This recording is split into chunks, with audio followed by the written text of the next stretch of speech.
Okay, I think I'm live now. Yes, it looks like that's live. Okay.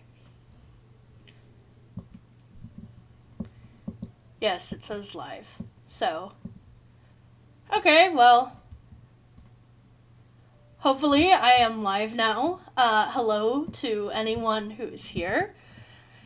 Let me know if the music is too loud, not loud enough. I am going to be drawing. Yes, it says live. So I'm going to be just drawing, working on some art stuff, and I'll answer questions as questions come in. If questions come in, if the music is too loud, my voice is too loud, or too quiet, let me know. But I'm going to start drawing. I wish there was a way. I'd love if there's a way that I could draw and see the chat. Oh, hello, Doom Cabot. Thank you for being here. This is my first time streaming, if you can't tell. So sorry if it's a bit janky at the beginning. I've tried streaming in the past, but usually what would happen is my old apartment, the Wi-Fi was just like so slow that it didn't matter what I did. There was like a 10-minute delay trying to live stream anything. So it made it really awkward trying to interact with people because there was just like this huge delay. So with that said, I'm gonna start getting on the art stuff. I'm gonna start with this drawing of Keyfree. I already did the drawing, but I figured I would do a little bit of coloring to warm up, and then maybe I have like this that's kind of partially done. These are some old drawings that maybe I was thinking about like redrawing them, but we'll see how much we get done. I tend to be a little slow when it comes to art, so hopefully it's worth your time. So, one thing I should have done, though, before getting started is I should have, let's see, Keyfree, color, art, Keyfree, anime.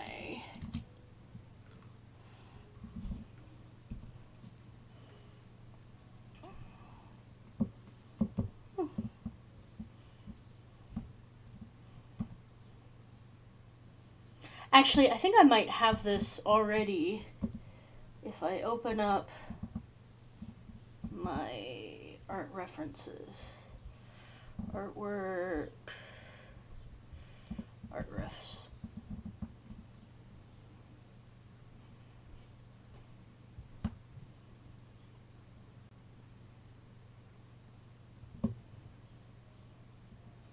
Okay, I thought I already had a copy of this saved in my references, but I guess not.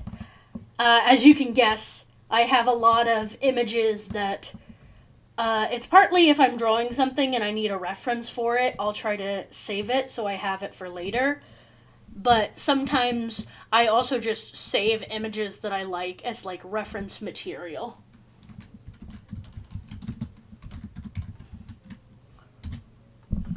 Okay.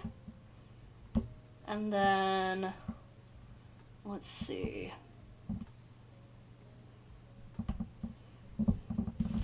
Okay, so I'm just gonna get started with coloring, and we'll chill out. And if you have any questions or you have anything you want me to answer along the way, I'm happy to do so. If not, I'll probably just get in the drawing groove. Okay, now I need to remember. I always forget if it's multiply or if it's another one. Let's see.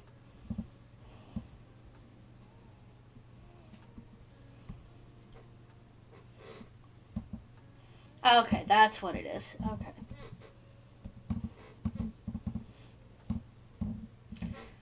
So I hope everyone is having a chill Sunday evening. Originally I was going to do this Saturday evening just because I know Saturday evenings are easier for people.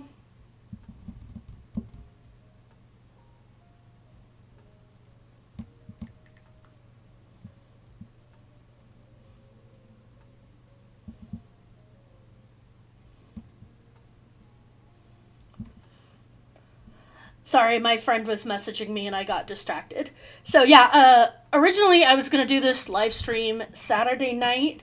And then last minute, my friend was like, hey, it's my birthday on Saturday, and he invited me and a bunch of our mutual friends to go to a bar and hang out with him.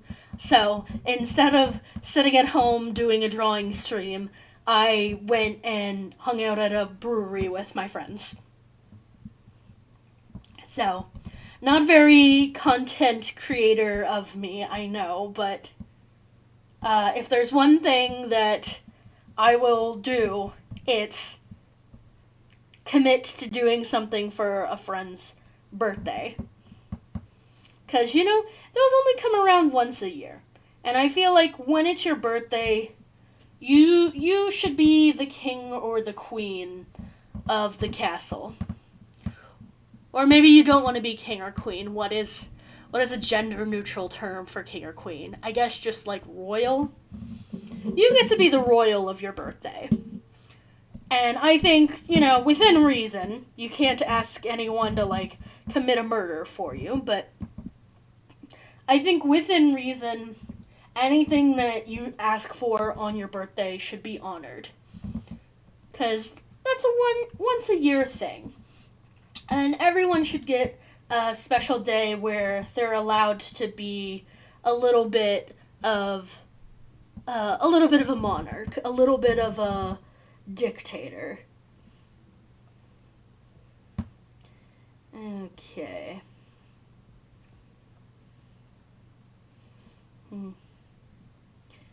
By the way, I don't know if y'all have seen the new Witch Hat Atelier anime.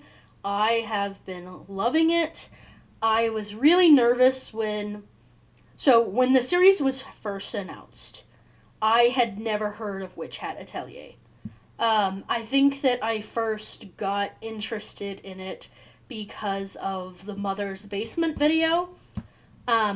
I don't always agree with him on his anime opinions, but for the most part, I kind of, I kind of go off of what he is saying. Even if I don't totally agree with all of his opinions, I still think that what he has to say is, kind of steers me in the right direction. There's a lot of anime that I wasn't sure that I was gonna like, or I was kind of on the fence about, that listening to why he loved it, let me, give it a chance, try it out, and sometimes they were duds, and sometimes they were really good. One of the animes that I first read the manga for Dandadan, and the little, it feels wrong to be like, the little assault scene at the beginning of Dandadan, but I guess that's the best way to put it, is the little assault scene at the beginning of Dandadan. That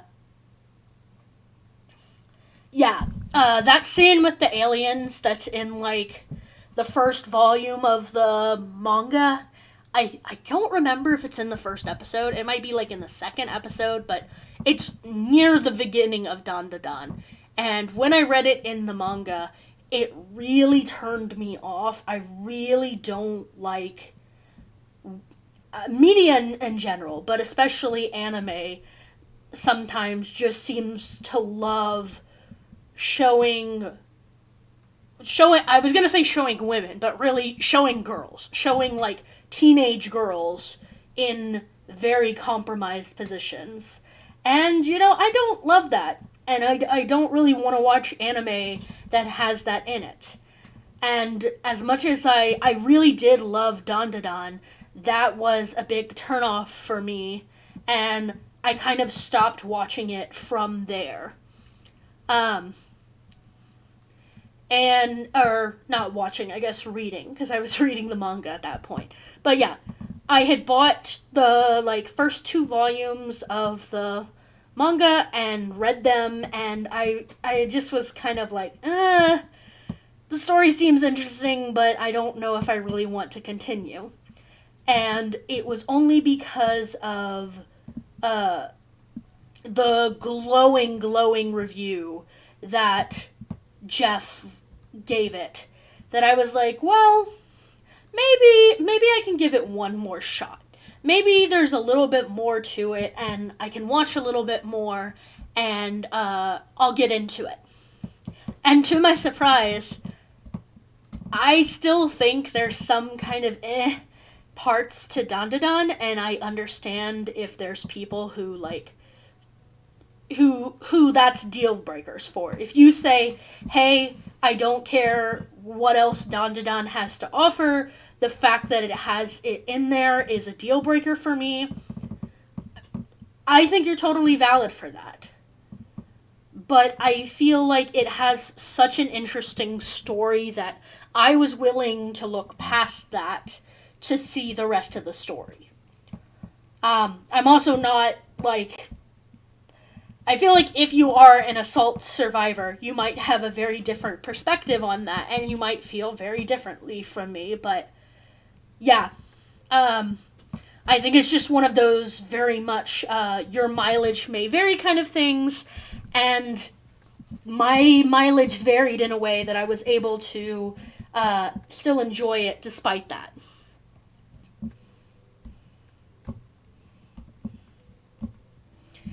So yeah, what was I saying? I kind of got on a Dandadan tangent. Yeah, so Witch Hat Atelier. So I had never heard of Witch Hat Atelier until Mother's Basement made a video about it, basically saying, hey, this is a series that's getting an anime soon. I know people are going to be hyped for the anime. You should read the manga before the anime comes out. And I'm typically not a manga person. I prefer anime. I've enjoyed the manga that I have read. It's just, I feel like there's a lot more initial investment to a manga, and it's kind of harder to discern what the good manga are. I've read a lot of duds just because if you're watching an anime of something, unless it's like an anime only, there's a certain level of quality for that just because enough people had to like it for it to become an anime. Now, of course, there's a lot of light novel adaptations. There's a lot of duds out there. But I still feel like, for the bigger, Shonen Jump titles and stuff like that, it's a little bit of okay, this has already been through a first draft, so it can only kind of improve from here. So yeah, for those reasons, I like manga when I get to read it, but sifting through all of the manga to try and find a manga to read is always a big challenge. And the amount of times that I've started, it's kind of the Netflix phenomenon of you start reading through manga summaries for an hour, and then by the end of it, you're like, okay, I haven't actually found anything that I want to read. I just spent an hour reading manga summaries. So yeah, for that reason, I typically go for anime first, but I felt like Mother's Basement Jeff made a very compelling argument where he was like, hey, this is a really good story. It has some of the most beautiful manga art that has ever been put on a manga page. And no matter how good the anime is, you're going to be missing out if you don't read the manga. And I definitely agree with him. After his video was first posted, I went and I started reading like the first couple of chapters of the manga, thinking, well, let me see what this is all about. Let me get like a vibe check for this. And then, maybe I'll continue, maybe I won't. And then I ended up reading what was, at that point, the entire manga. I got completely caught up with the manga series. That was a while ago. I'm honestly trying to remember what was the last chapter I read, but I don't want to spoil anything. I think it might have been when they got into, like, Kiefer's background and everything. It definitely was past, the gay couple, you know what I mean. If you've read the manga, you know what I'm talking about. I definitely remember the gay boys, and I remember Kiefer's past. And I think it might have been,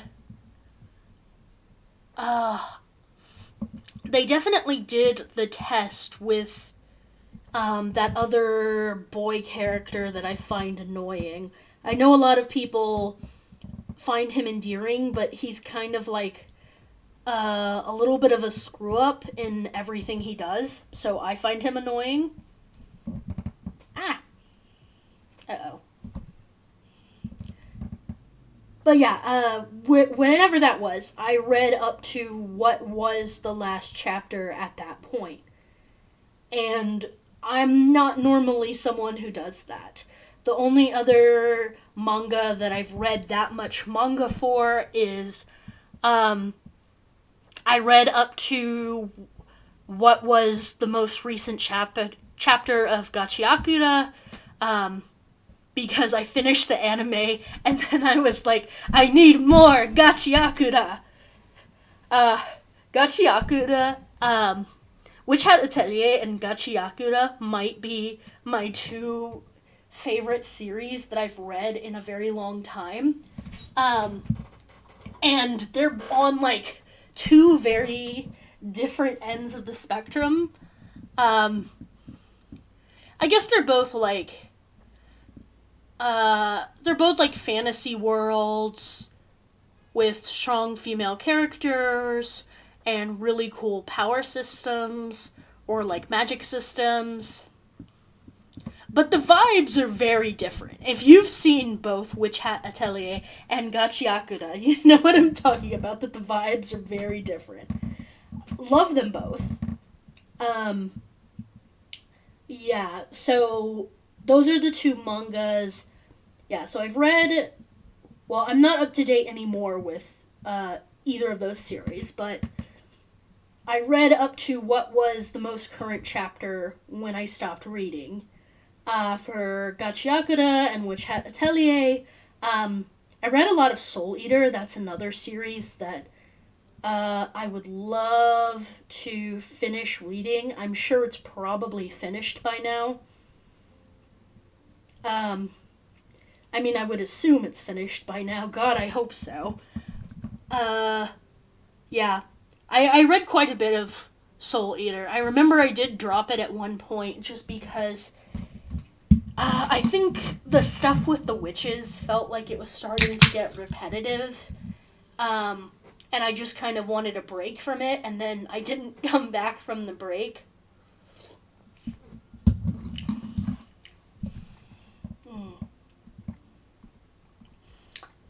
Yeah, that's the thing about coloring white hair, is it's very hard to tell.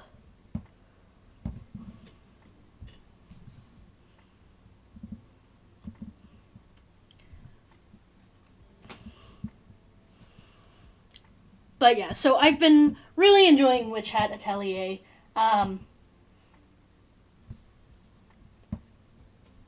Love the vastly different vibes happening. Yes, Witch Hat, Gachiakura and Witch Hat Atelier, very different vibes.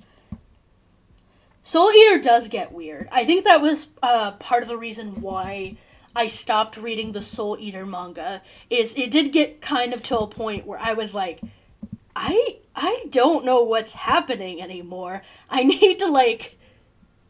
The problem is that I get like super obsessed with the series, and then I just want to read like all of the manga in like 2 days.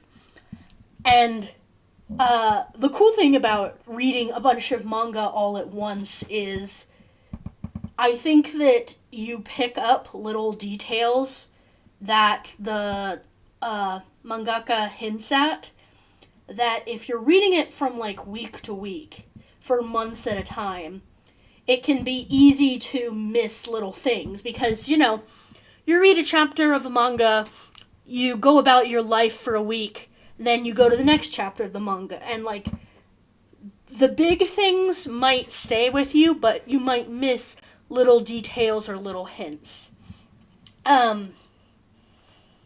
So yeah, I think that is the valuable thing of reading a bunch of a manga all at once. But the counterpoint to doing that is, I was gonna say you kind of overdose on the manga, but that might not be the best phrasing. You have like, it's like having too much of a good thing, If all you eat is chocolate for 3 days, at the end of it, you're gonna be sick of chocolate. And so that's what tends to happen is I eat chocolate for 3 days, and then I'm like, I'm really tired of chocolate. I should take a break. And then I forget about the chocolate for like 6 months until I see people on Blue Sky or Tumblr freaking out about the latest chapter of chocolate. And then I'm like, what's happening? I've been out of the loop. What's going on?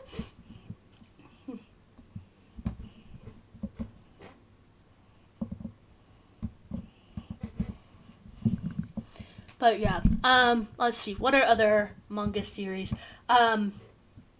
Another one that starts to get weird is Princess Jellyfish. I really loved the anime for Princess Jellyfish. I still think the Princess Jellyfish anime is like an all-time great anime.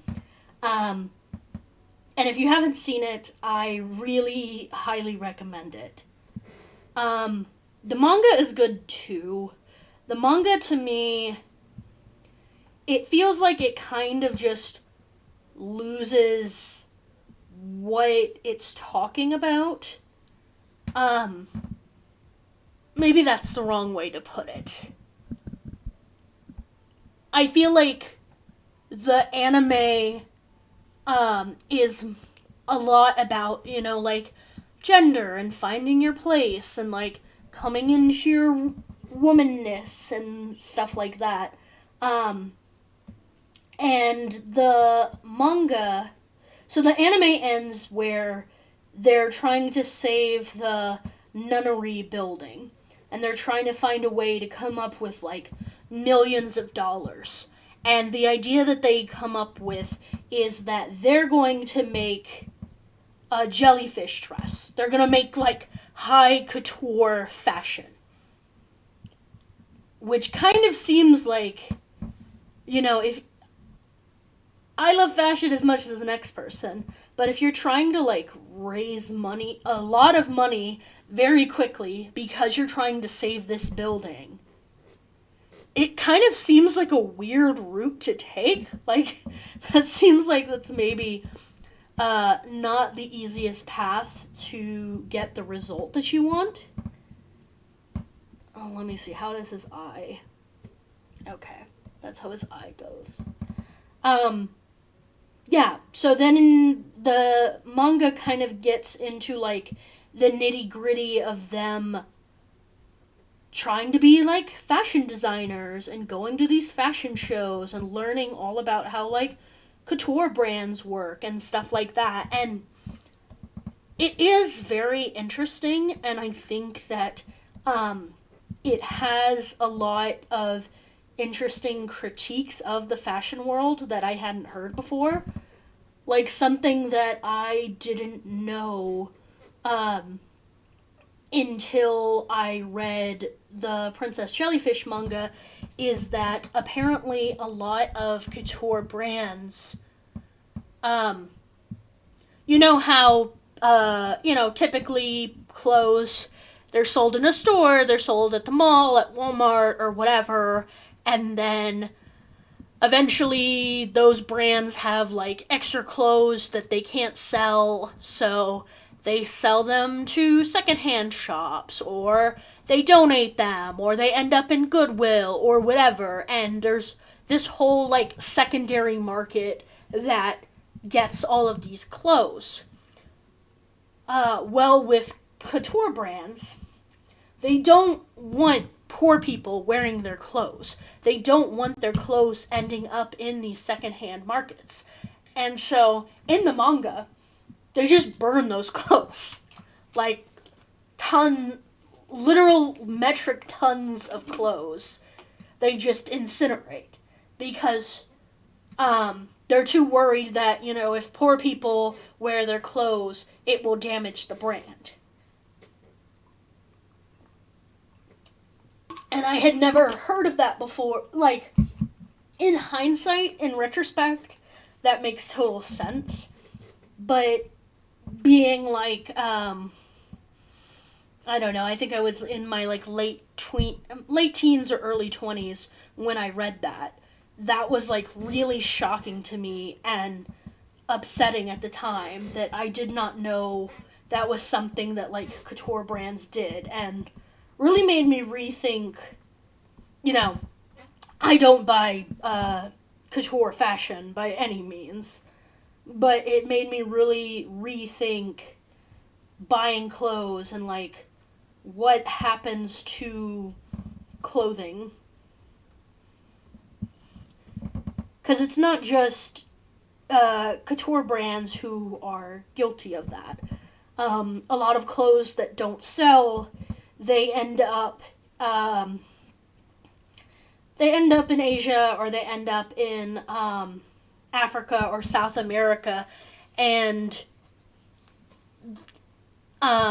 you can see images of just like mountains of clothes just like everywhere, because clothing brands are like manufacturing clothes at a rate that like literally no one can buy them all. Yeah, that was a bit of a tangent I got on, but the whole point I was trying to get at was I feel like what Princess Jellyfish started at and what it ended up at felt like two very different stories, and while I think the manga was interesting, it did not feel like what I had signed up for. Make his eyelashes a little more prominent.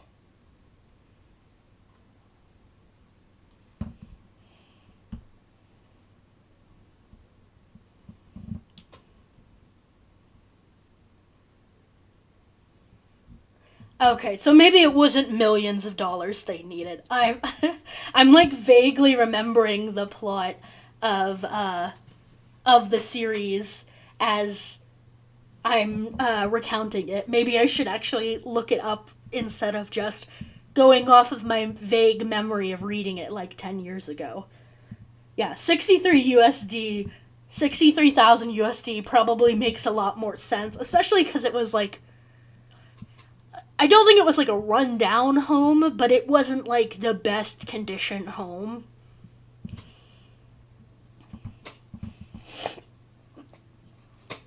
But yeah, it definitely was one of those stories that I was just like, where are we going with this? What is happening?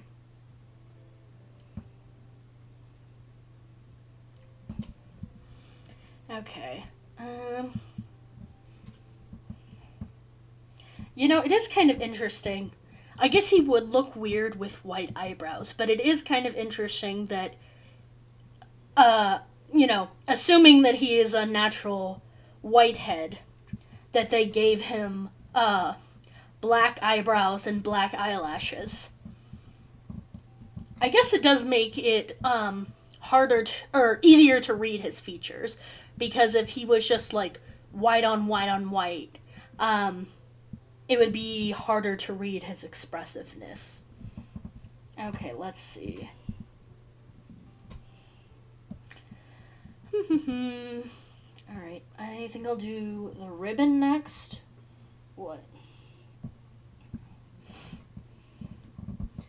Something that I'm trying to get better about is not using 10 million layers to color everything, because I'm very guilty of when I color,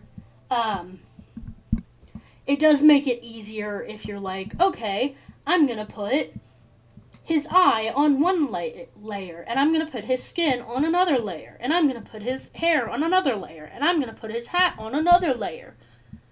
But usually then by the end of coloring everything, I kind of forget what layer everything is on.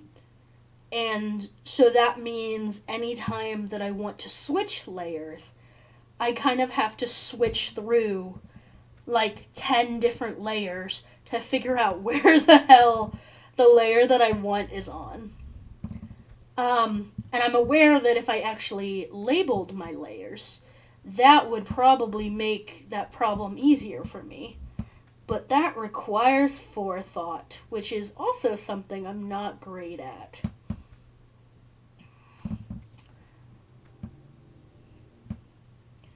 I was gonna say it's the ADHD brain, but, well, so the thing is that, I have never been diagnosed with ADHD, but, like, I have friends who have been medically diagnosed with ADHD, and literally all of them are like, oh yeah, you have ADHD. Yes, you are one of us, we can tell. And so sometimes, when I'm struggling with something like,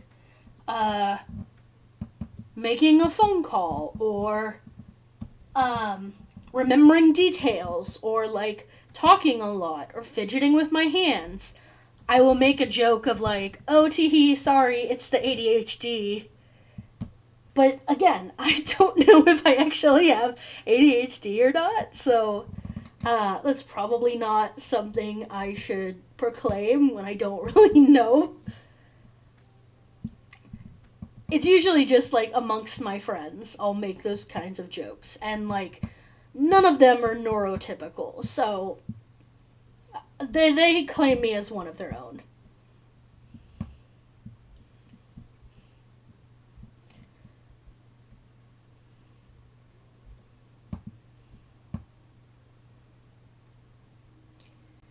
Keyfree, why do you have to have such a big dramatic ribbon on your head?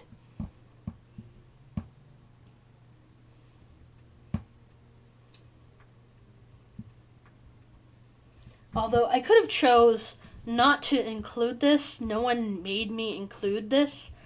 But here I am. These are the decisions I made. This is what I have to live with now.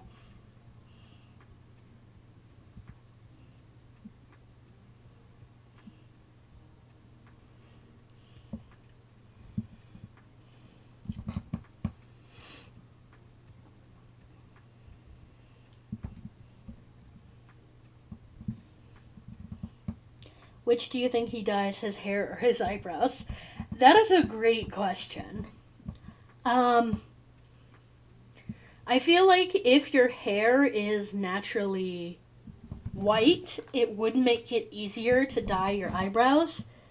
So maybe he just dyes his eyebrows so people can read his expressions better. Because I don't know anyone. I mean, I know there's like albinos and stuff who have naturally like white or very, very light blonde. Um, but I don't know any albino people personally. But I do know people who have like very, very pale eyebrows, and some of them will either dye their eyebrows or they will use makeup to like color in their eyebrows just because it makes their expressions easier to read. So I think that's probably more likely just because, speaking as someone who has bleached their hair, trying to get your hair like white is basically impossible unless you're like a professional hair person or a wizard. Which I guess Kiefer is a witch, so maybe there's like a magic way that he could dye his hair white. But I think him just dyeing his eyebrows and maybe like wearing mascara is much more likely.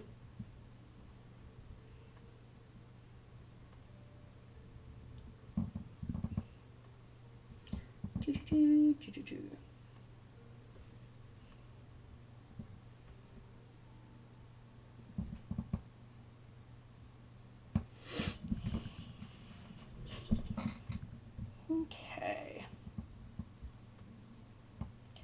Alright, so the ribbon is done. Another problem that I have with digital art is I tend to... It's like super helpful to zoom really far in, but then I forget to zoom out and see what the overall picture looks like. And I've actually like saved and uploaded drawings where I haven't actually finished coloring it just because I was so zoomed in to like one little part, and then I hit save without thinking about it and don't zoom out to see the rest. So, speaking of which, I should probably save keyfree.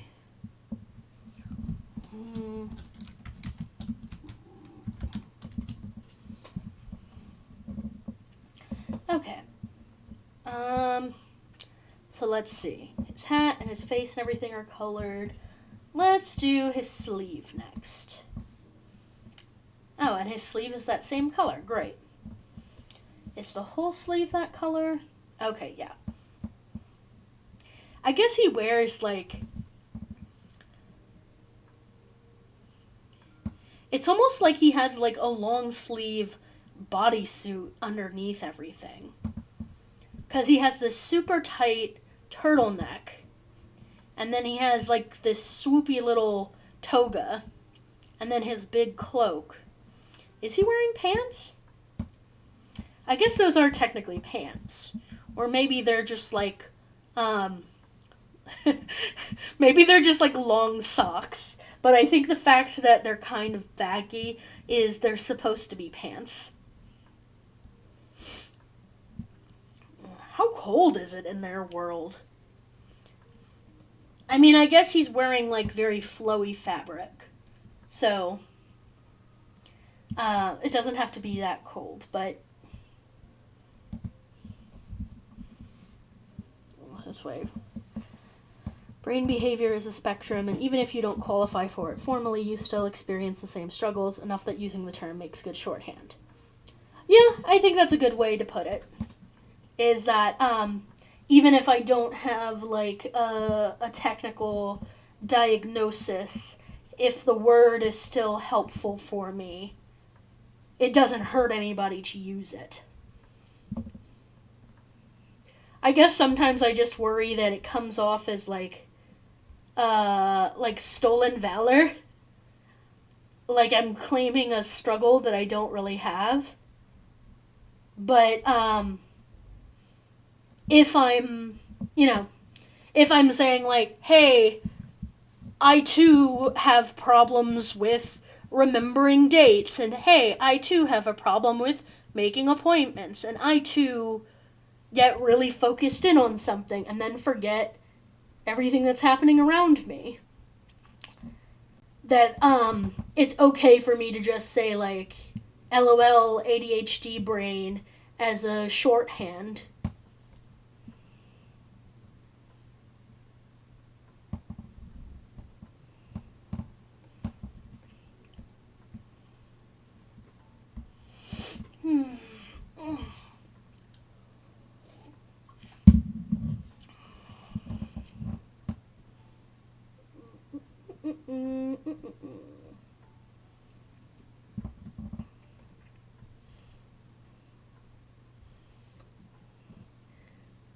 Yeah, the other reason that I need to not, I want to be better about not zooming in a ton is, sometimes you can see, like, you can see all the little gaps where I missed the color.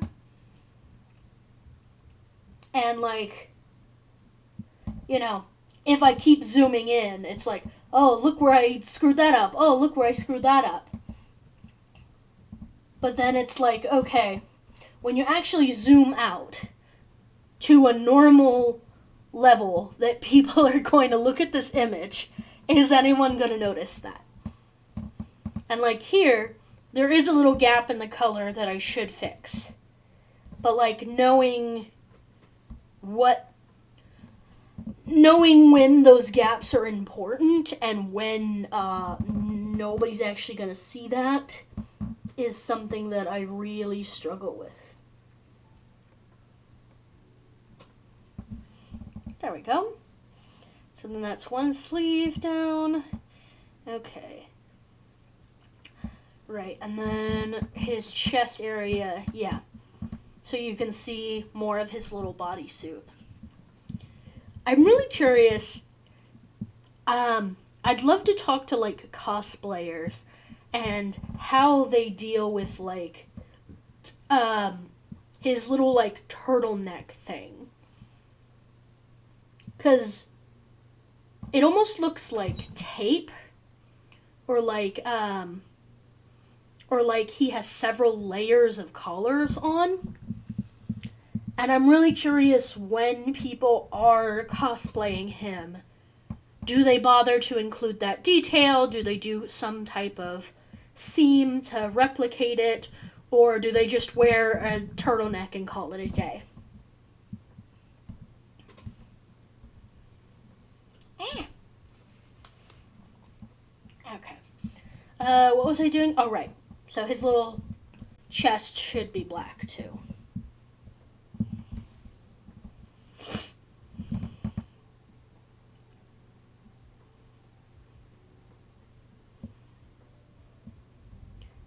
But yeah, I really am loving the Which Had a Telly anime.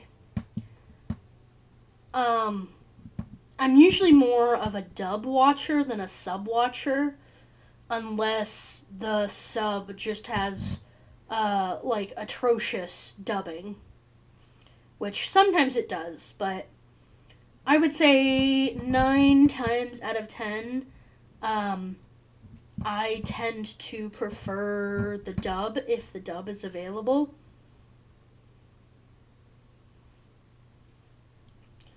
The one thing that does frustrate me is more series are getting simulcast, but a lot of series, the dub is on some type of delay. Either the dubbed episodes come out like a week later, or you don't start seeing the dubbed episodes until the season is over. It usually isn't happening at the same time as the subbed episodes.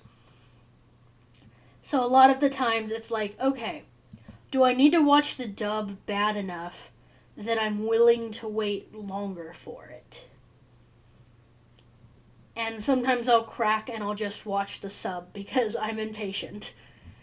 I do like watching anime week to week just because, as much as I think binging sometimes, like I was saying with binging manga, I think sometimes you get more out of the story if you read it all at once because you get to see, or you watch the anime all at once, because you kind of get to see like the whole story as one big story. But I think there is also something to say of like having weekly shows that you watch that like each episode is its own piece of art that can kind of stand on its own, and like, yes, it's telling an overarching story, and you know, maybe once the season is over, you can go back and binge the entire thing so you can see it as one complete story, but each of those episodes should be able to stand on its own and say something interesting.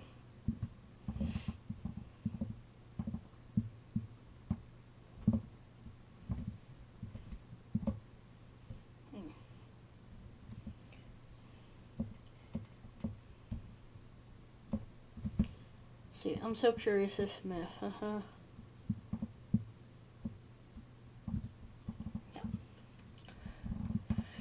another anime that I've been watching recently is Demons of the Shadow Realm. I actually just watched,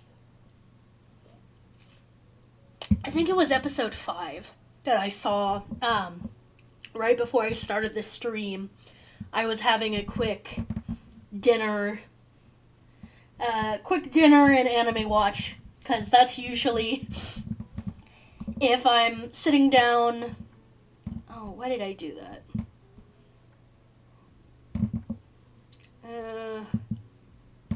I'm just gonna make a new layer.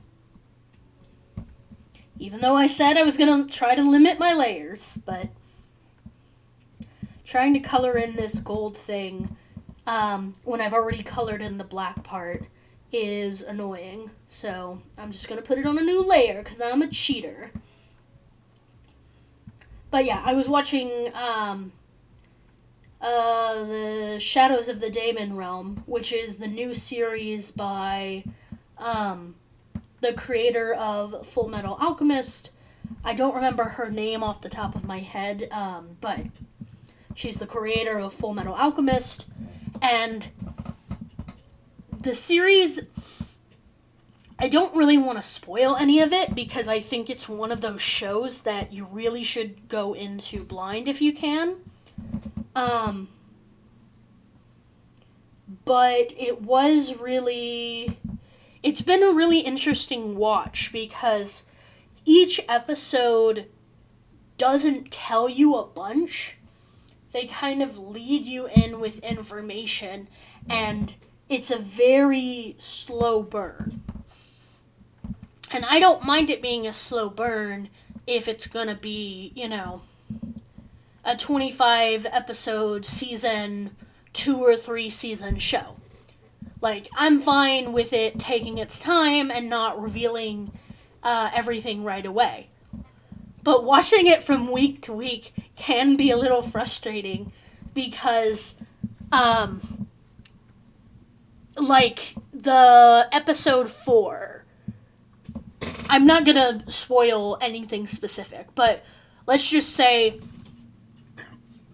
the whole episode 4, the main character wants to ask another character a question.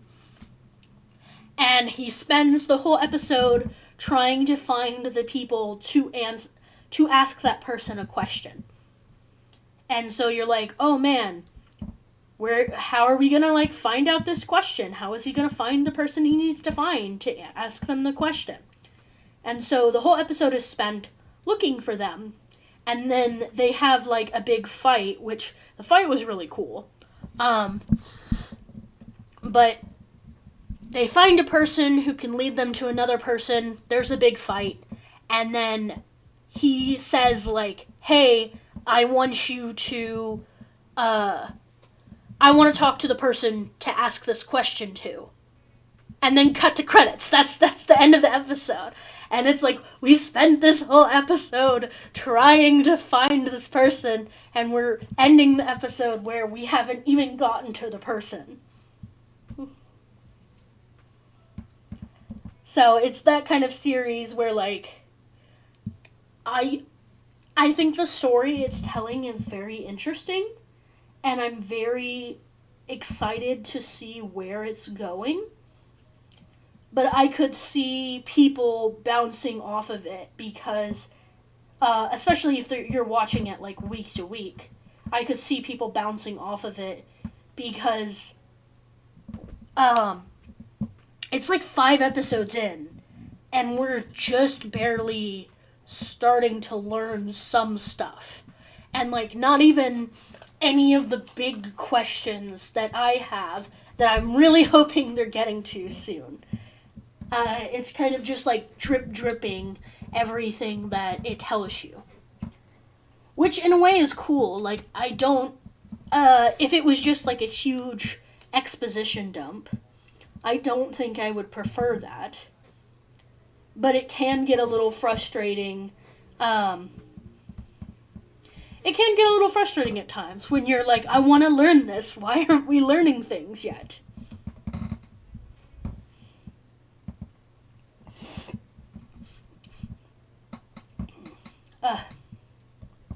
I'm trying not to sniffle a bunch on on camera, or I guess I'm not on camera, but on microphone.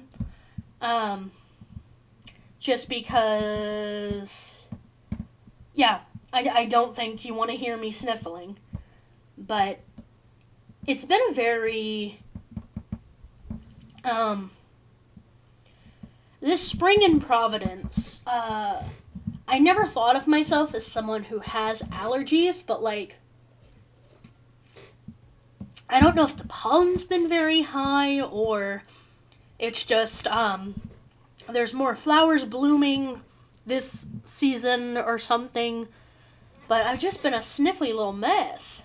I just can't seem to get my sniffles under control.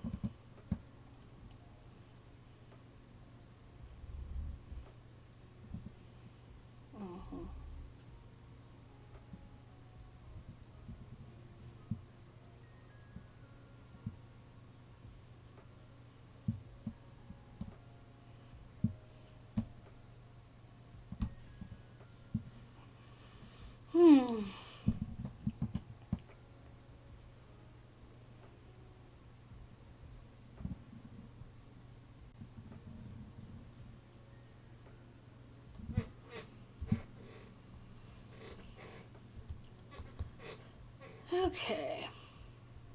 Let's see. Sorry, taking like a 2-second break just to check my messages and make sure nobody messaged me or, let's see.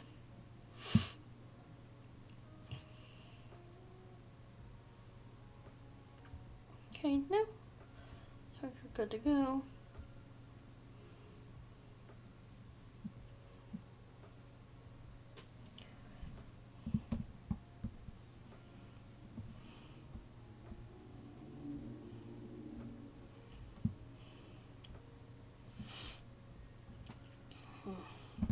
I turned all of my,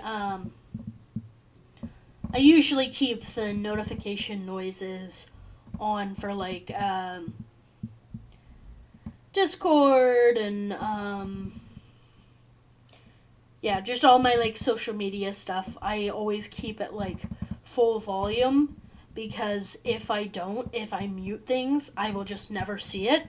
It doesn't exist to me if it doesn't make an annoying noise and get my attention. And I turned all of that off for the live stream because I was worried about, questions and messages coming through the whole time. But the side effect of that is, if someone does message me right now, unless I deliberately look, I have no way of knowing that they've messaged me. So kind of damned if you do and damned if you don't, you know?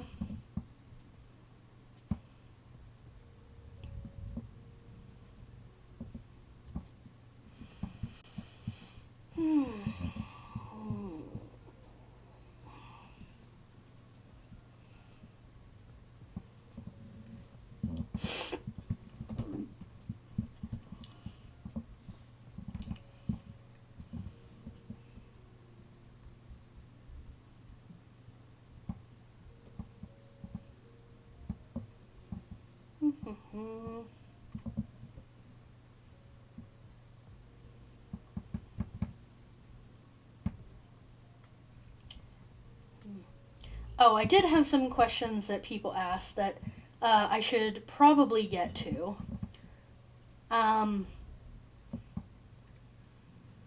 I looked at the questions, but I didn't. I probably should have actually written them down somewhere, but I just kind of read them and was like, "Oh, I'll answer that later." So, if you're the person who asked a question and I don't credit you for that, I'm sorry. Feel free to message in the comments like, "Hey, that was me. That was my question," and I'll try to give you credit. But yeah, the first question that somebody sent me was, they just asked, when is the next video coming out? Because I think the last time that I posted a video was in March, and I had said at the time that I had some other videos planned that I was going to try to get uploaded sooner rather than later, and now it's May, and I haven't uploaded anything since then, so what's the deal with that? Or when is the next video? The next video is coming. I had fully intended to keep up the uploading schedule that I had said I would. Well, I always intend to, and then life happens. And life happened again, because March and April is one of the busiest periods of my job. So I was very lucky that I was able to get out the video kind of before the shitstorm started. And after that, I did put out one other video. I put out the blooper video, which almost nobody watched. Which I was kind of surprised by, because I don't know, I thought a silly, funny blooper video would be a good way to just be like, hey, I'm still working on stuff, stuff is gonna come out, but in the meantime, here's a silly little blooper video for people. But nobody seemed to like that. So, I think it's sitting at 10 views right now. If it's not my least watched video, it's my second least watched video. So, when I uploaded that, my thought process was kind of oh, hey, this would be a cool thing going forward, maybe for every video that I put out. While I'm working on the next video, I'll upload the blooper video. But since the video did so poorly, I'm gonna kind of have to rethink that.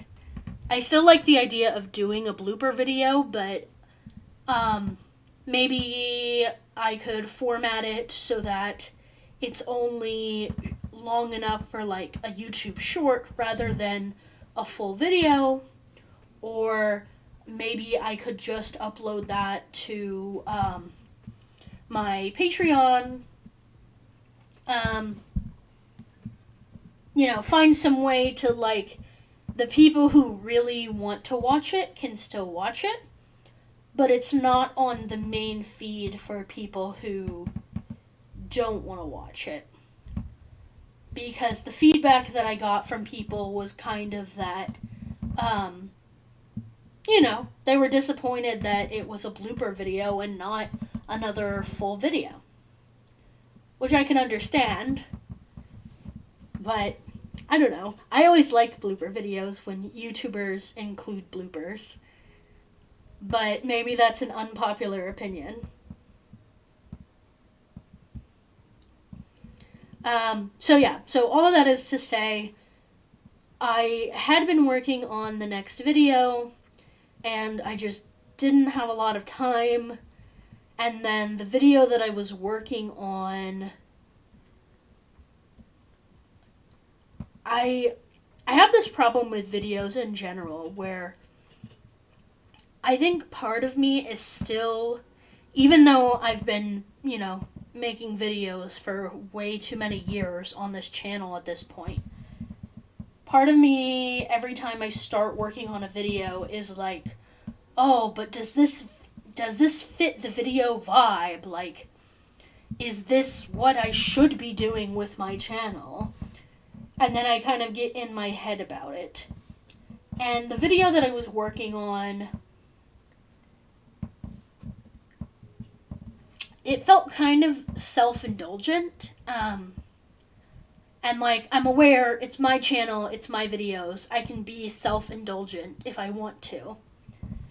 But the advice that someone gave me once about making videos was, the advice was basically, if you were not you, if you were like a complete stranger who didn't know you, why would you be watching this video? What would make you want to watch this video? Which doesn't always work, because I think to a certain extent you should be able to follow your bliss, and like, if there's a video that you really want to make, I think you should make it, even if people hate it, because one, you never know what people truly want. Like, people don't know what they truly want. They will say they want something, and then you give them something else, and they're like, oh, actually, that's the thing that I wanted all along.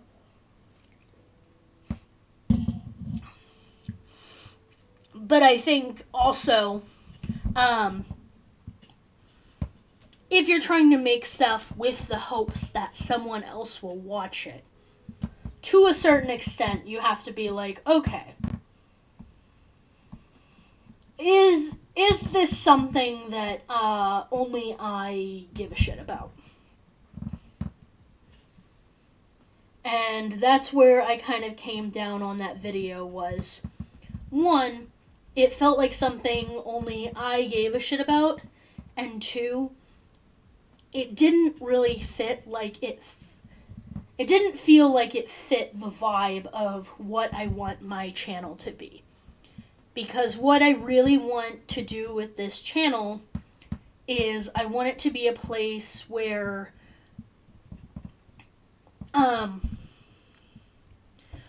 the idea with the channel was like Sam the anthropology. And I have obviously, like, I don't do just straight anthropology videos. I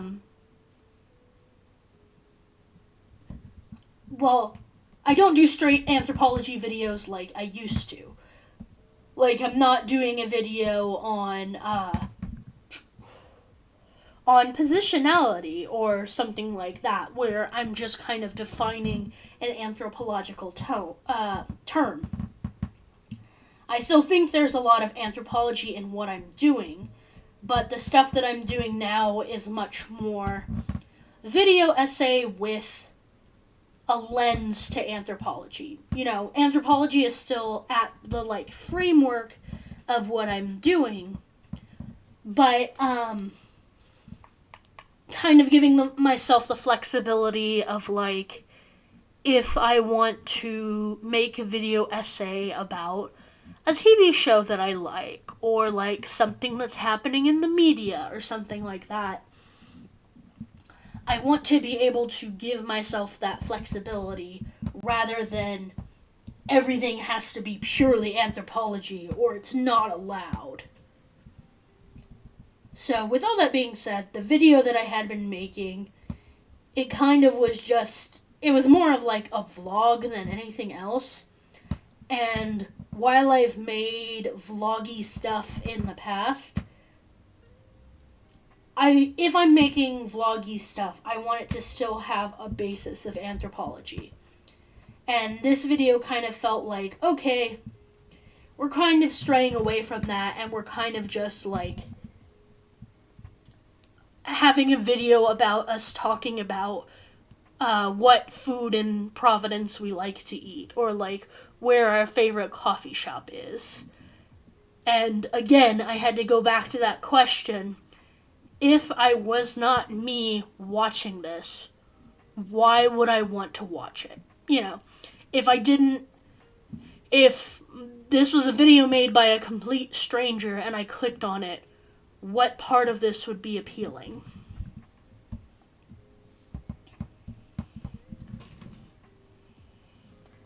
So, when I couldn't answer that question, or when I was kind of like, yeah, you know, if I wasn't me, I probably wouldn't care about this. I probably wouldn't watch this.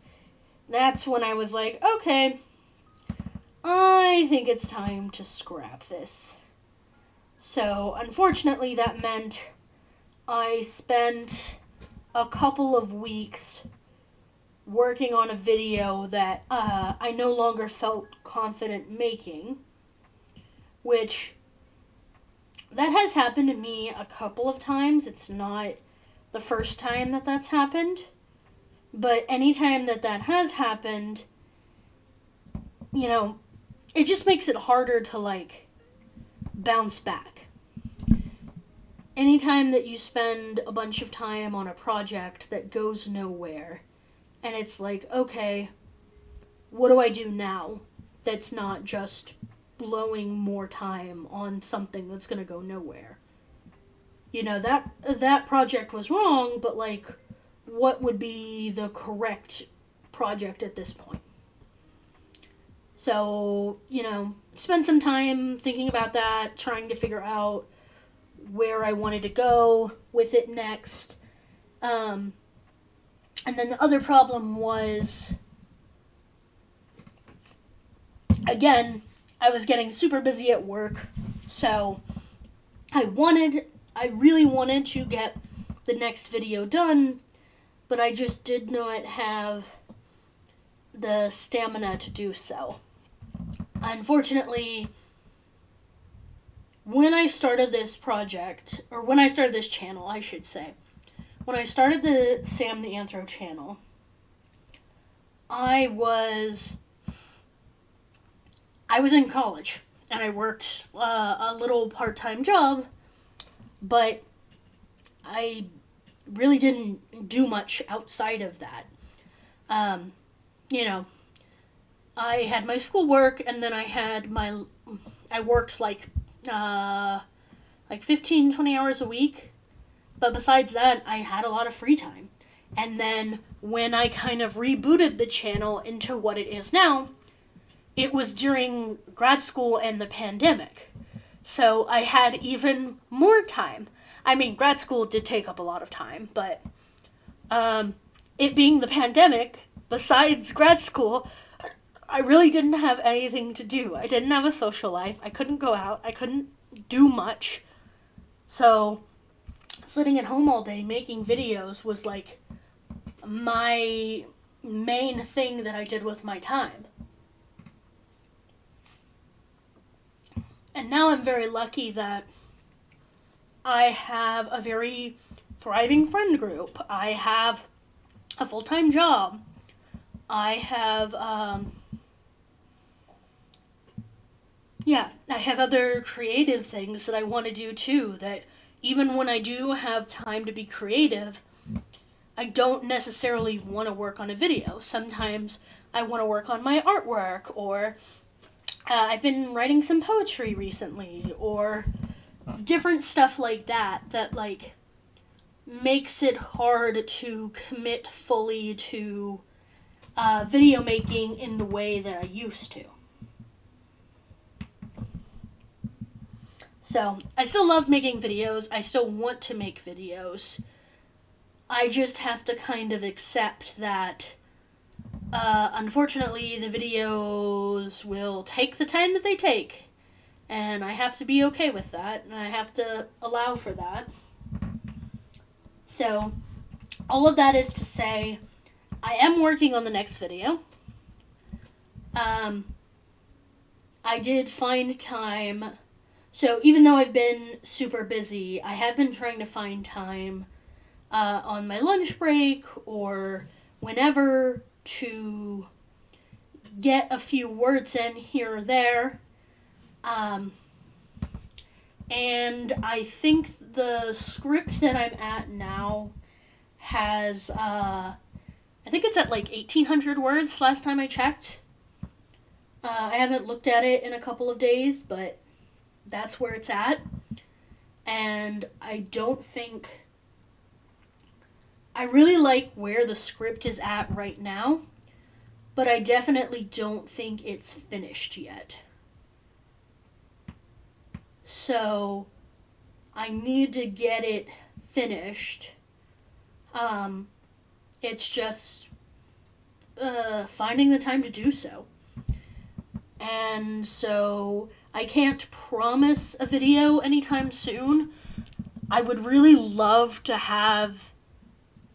If I could get my shit together, I would really love to have the video out before the end of May. Because the video that I was working on before that I scrapped, that was going to be my April video. And then by the time I scrapped it, April was mostly over. So it was like, okay, I'm probably not going to make a video in like a week. Let me start on another video script. And that's the one that I've been working on now that's like 1,800 words. I started writing it, I want to say, I don't know the exact date, but it was probably like within the last week or so of April. And I've just been slowly chipping away at that. Yeah, writing, it kind of depends, but writing a script, I would say, usually takes me like 2 to 3 weeks. Maybe a little longer, depending on what the script is about. This script is a little more research heavy because it's kind of on a heavy topic. So I want to make sure that I'm very careful with my words and that I don't say something I'm going to regret later. I think it's a very important topic. I'm really excited about the topic, but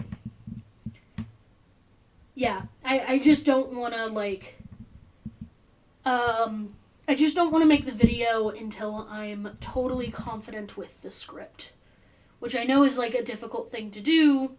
In some ways, like a script is never truly finished, but I don't want to go like half-cocked. So yeah, that's a very long way to say that script is happening. I'm working on a script. Or video is happening. I'm working on the video. I'm trying to get the script finished. I can't say when exactly that will be. Like I said, I'm hoping by the end of May. What is... Okay. But like I said, I can't make any promises just because anytime that I try to make a promise of, oh yeah, this is totally when it's coming out, it never pans out the way that I want it to. So, I don't want to say, yeah, this is definitely when it's coming out, when... I don't know. But yeah, I am really excited for it because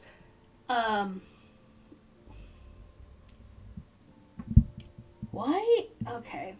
I don't understand why this color is so dark. Because it should be the color of the robe. Maybe if I...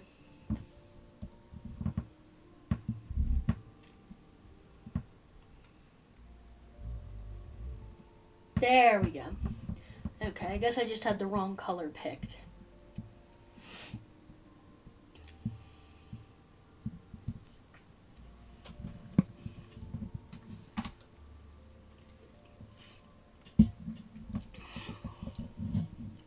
But yeah, let's see. We can move on to the next question. Someone asked, what is your biggest inspiration for the videos that you make? And I would say I don't think that there's one inspiration. There's probably a lot of inspirations, and a lot of it is probably not surprising if you watch video essays, just because, like, the people that I see as inspirations are, like, the big video essayists. But yeah, I would say, you know, kind of the people you expect. Philosophy Tube, ContraPoints, Lindsay Ellis, H Bomber Guy. They all have, like, very different styles, so... But I really love the way that they're able to take, you know, what could be, like, very boring, very dry material, and they're able to find a way to make it very accessible to people.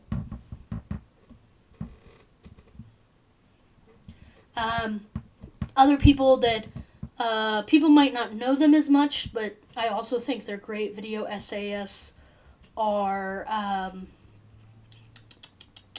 the Leftist Cooks are great. It's been really amazing to see their channel grow, because I think that we both kind of, I mean, I had a channel before then, but it switched to what it is now about the same time that they created their channel. So when they first started out, it kind of felt like,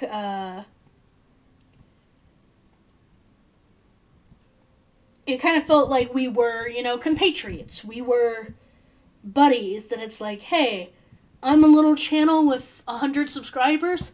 You're a little channel with 1,000 subscribers. Like, we are of the same stuff. And I would always comment on their videos and stuff like that. And so it's been really cool to see them really grow. And I'm trying to remember if they've hit 100,000 yet. If they haven't hit 100,000, they're probably close to it. Now I'm curious. Let's see.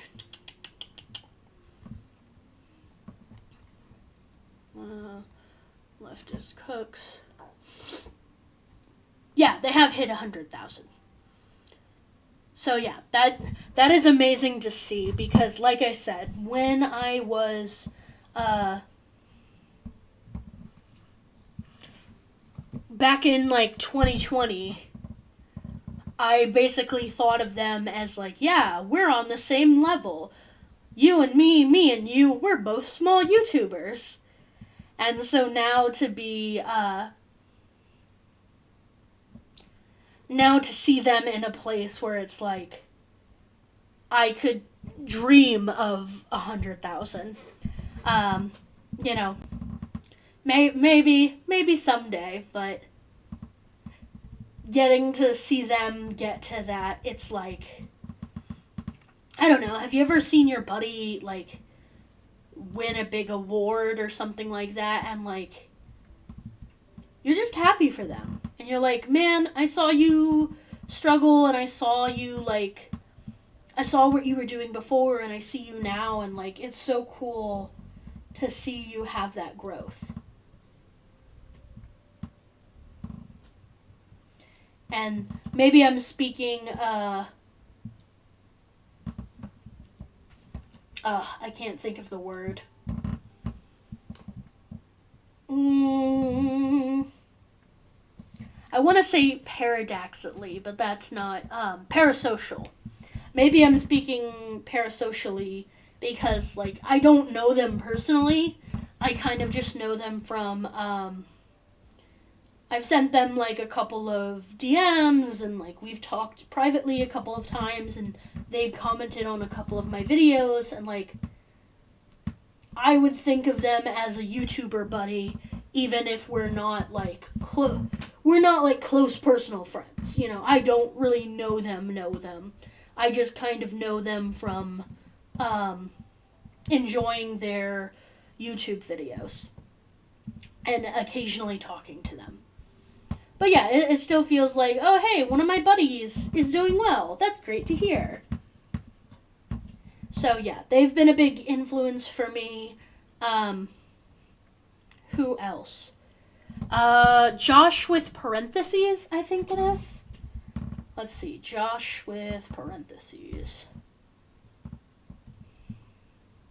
I just watched, Josh with parentheses. You don't feel like getting up? Didn't mean to do that. Yeah, Josh with parentheses, and he just had posted a new video yesterday called AI and the Murder of Truth and Airbud. And it's kind of like a sequel to, he did another AI video, and the other AI video, I think, is the reason that I found him. And I think that the new video makes a lovely addition to that. So I highly recommend, if you haven't seen his other video, his other AI video, the two of them together, I mean, I haven't watched them back to back like that, but I think that would make like a great viewing time. But yeah, who else? Yeah, those are the ones that are coming to mind. I'm trying to think of anyone. I also really liked when it was airing the PBS Idea channel. I thought that the way that they like asked interesting questions and kind of like were curious about things, I really appreciated. I kind of just like channels where a lot of it is about curiosity and like letting that curiosity be explored. I'm also a really big fan of the Vlogbrothers, John Green especially, but I like both of the Vlogbrothers, and I think a lot of my style kind of cribs from them.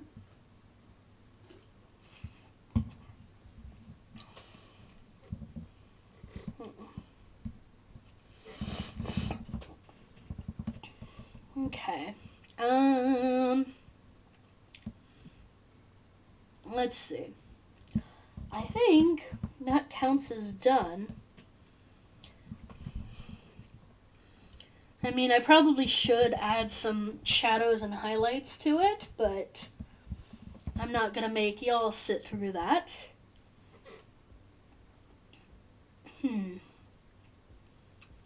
Or maybe I will, because let's see. It's already 8:30. I was only planning to go until like 9.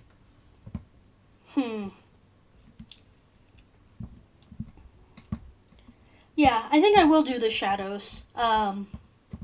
Just because I could start another drawing, but the problem with starting another drawing is I really struggle with,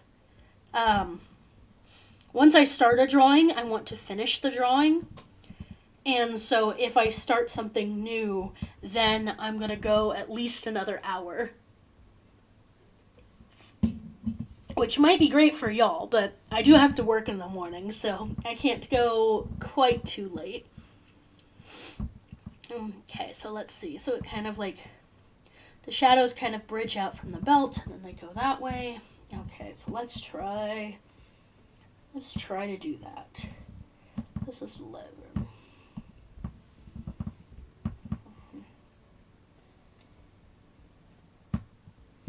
Ooh, no. Okay, I see. Yeah, shadows are something. I'm trying to get better about light and shadow in my drawings, especially the colored ones, because for the longest time, I would only do flat colors on my drawings. Partially, I just didn't like doing the shadows. I found it kind of like boring and tedious. So that was part of it. But it was also just, when you're an amateur artist and you're doing art for fun, you skip out on the parts of the drawings that you find difficult or frustrating. And I think part of my art journey the last few months has been like, okay, what are the skills that we've neglected as an artist that we really should know how to do by now, that we've never bothered to do because we didn't like it. So yeah, getting comfortable with shadow and clothing folds and that kind of thing is something that I really am trying to get better on. And I don't think there's it can be difficult because there's not like an entire rhyme or reason to it. Like, you can see that the shadow kind of follows the way of the folds and like the shadow of the belts and everything, but it's not an exact science from what I've seen. It's kind of like knowing how light works and then feeling out where those shadows should be. And that can be kind of tricky, and like knowing, okay, this is closest to the cloak, so the cloak would probably make this area a little darker and stuff like that. So it's definitely a skill I'm still practicing, but I do want to get better at it.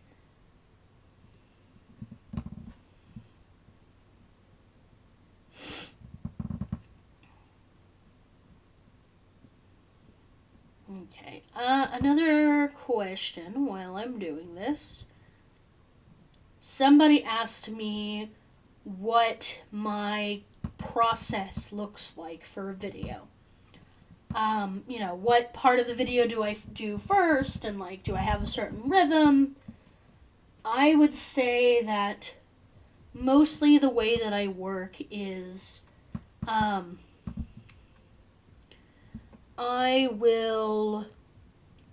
usually I will start out with an idea, and the idea is, it's typically either based on like, something I've seen in the news a lot recently, or kind of just like a conversation that I've had a lot with a friend, something that's on my mind that, I feel like I can talk about for at least 10-15 minutes.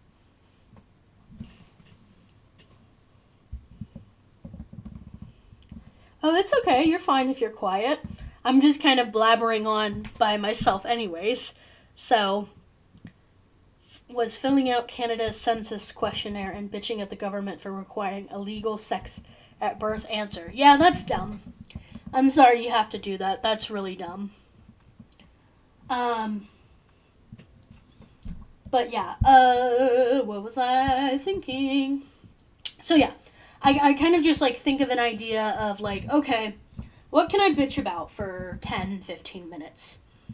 And then depending on the subject, sometimes I'll pick a topic specifically because I already know a lot about it. So there's not a ton of research that I have to do. Like, the video that I did about, I think the title is, Should You Stay in the Closet?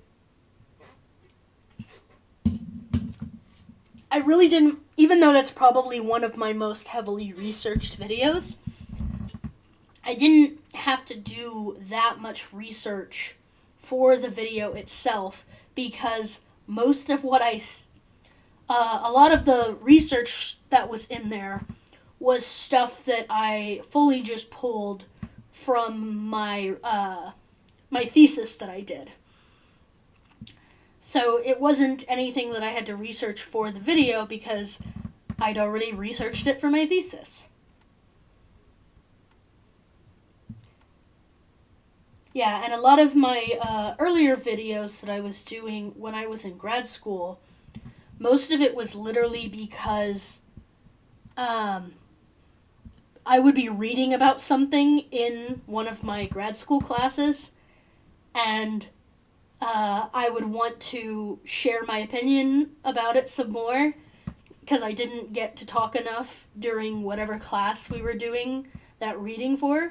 So I'd be like, well, I'm just going to make a video about it, and then people will have to listen to my opinions. So that's a big part of it. And yeah, a lot of the more recent things that I've done, it's just, I don't know, I have a bee in my bonnet and I want to talk about it, so I do. But yeah, once I have an idea and I'm like, oh, I really want to talk about this thing, usually what I will start is I will go to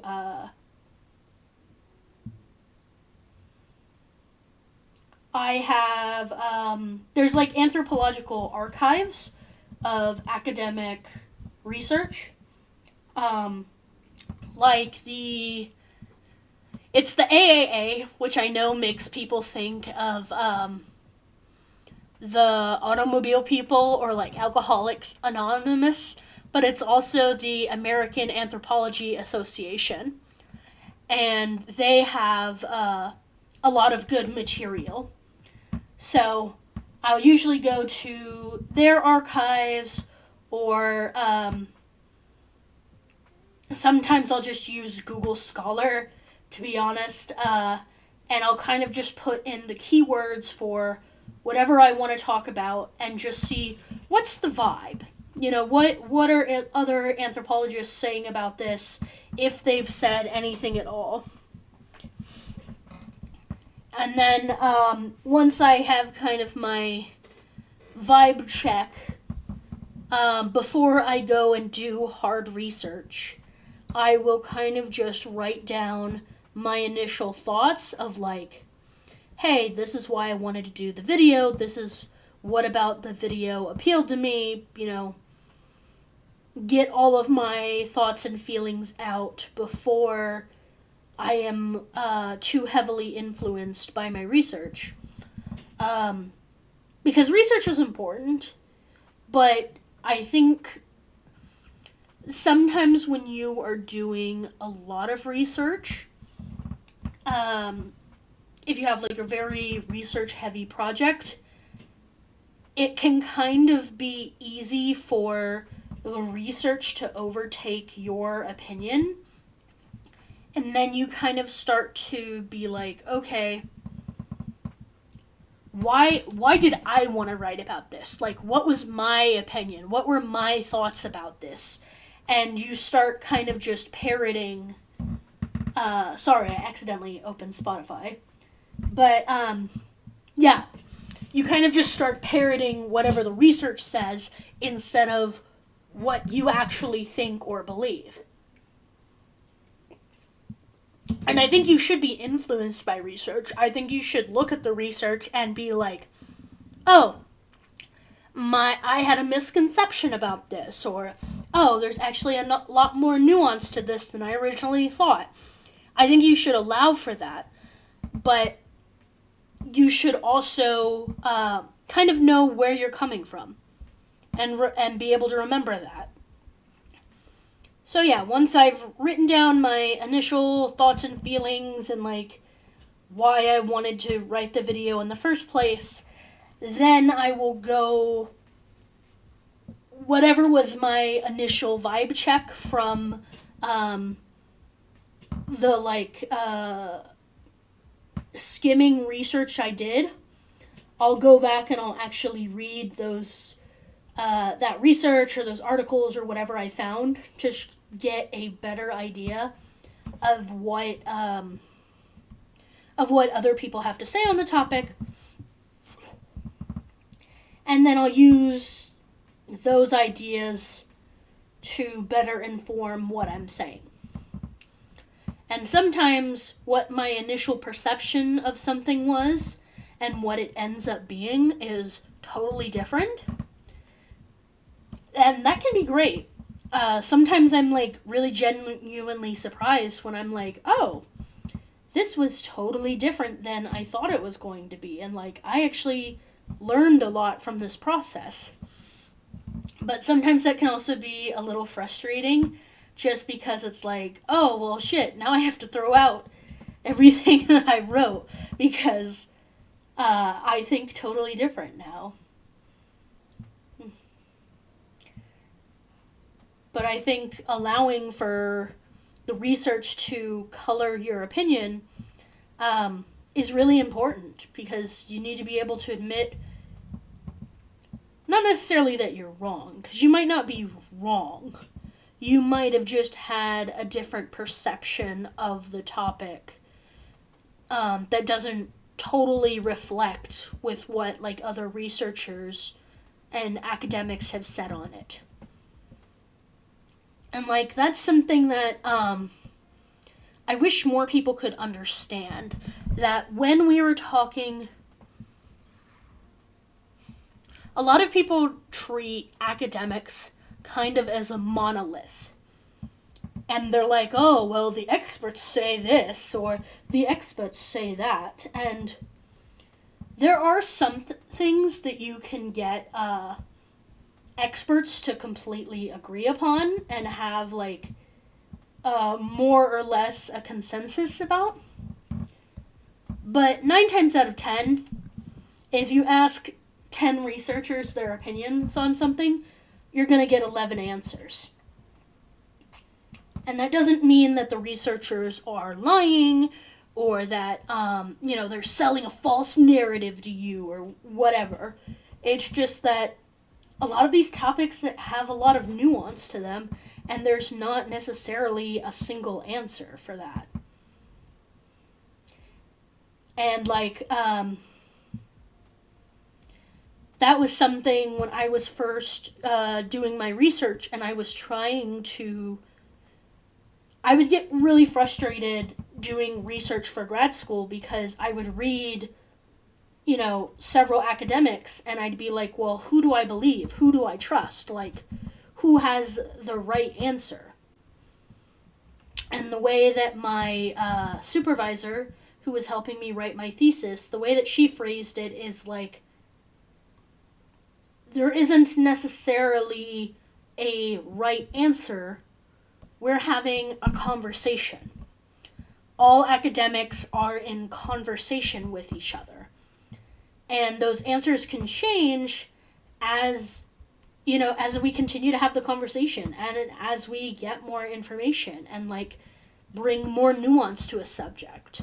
And, even as, an amateur researcher, even as, a master's student, or you don't even have to be a grad student. Even if you're just Joe Schmo off the street, you can be a part of that conversation. And that's the thing that really frustrates me about people who do their own research and they claim that, they know better than all the experts on a subject is I don't... Even the research that I did as a grad student, that I spent 2 years of my life writing my thesis on, I'm probably wrong about some of the stuff that I said. And, someone could probably show up and be like, hey, I read your research and, like, I think it's really interesting, but, like, I disagree with you on this, and that. And I might disagree with that person, and we might have different thoughts on my research and different ideas about what my research means. But that doesn't necessarily make either of us wrong. It doesn't necessarily make either of us right either. Like, I think the whole point of academia and, like, doing research is you're doing it in pursuit of a truth, but that truth will never be reached. And, you know, hundreds of thousands of humans will spend their lives trying to think of a better answer, but there will never be a final answer. And I think being okay with that and allowing for that nuance is really important, which is what frustrates me about, I don't know a nicer way to say this, but frustrates me about amateurs who come into a space where they don't know dick about shit, and they want to pretend that they're the experts because they did 10 seconds of Googling and they think they found the one true answer. And they will come up to, you know, professors who have spent 20, 30, 40 years of their lives researching a subject, and they want that professor to prove on the spot, is this right or is this wrong? But I don't think that's the point of education and academia, to have, like, one answer that's always correct. So all of those went completely off the rails.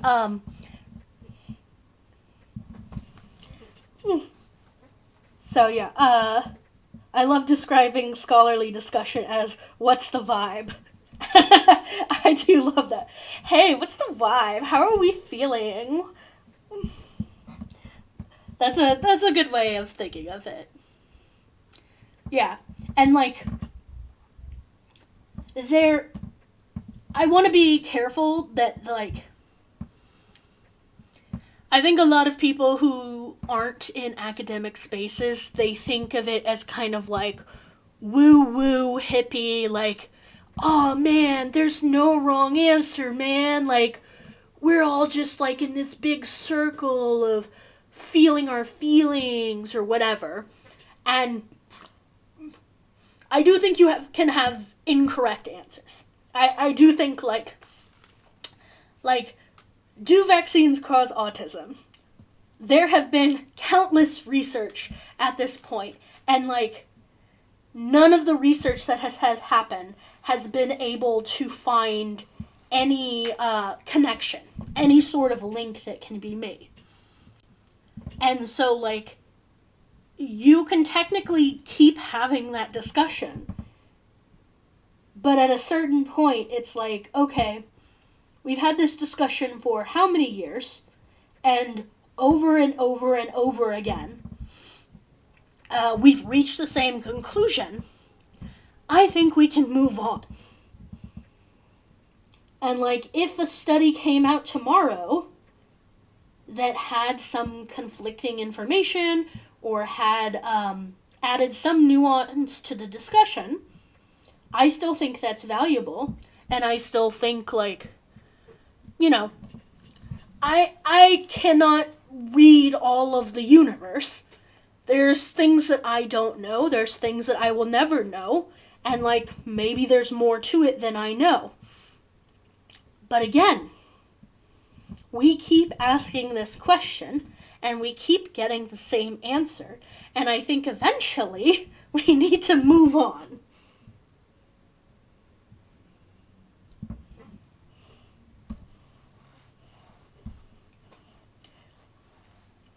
So yeah, that's my thing, is, like, I think all of academia is, like, it's in pursuit of truth, it's hoping for truth, but it's also understanding that, like, that truth will probably not ever be reached. There is no end state to academia.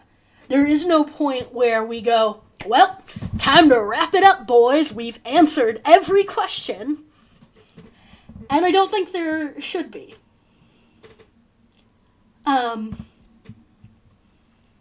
And, like, I think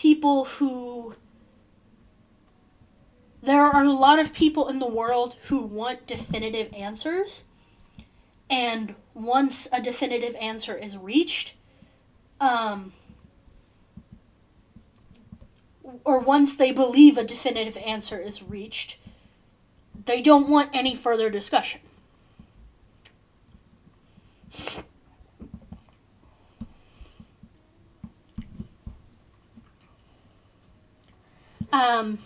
But yeah, so all of that is to say, once I've done my second round of research, I tweak my script.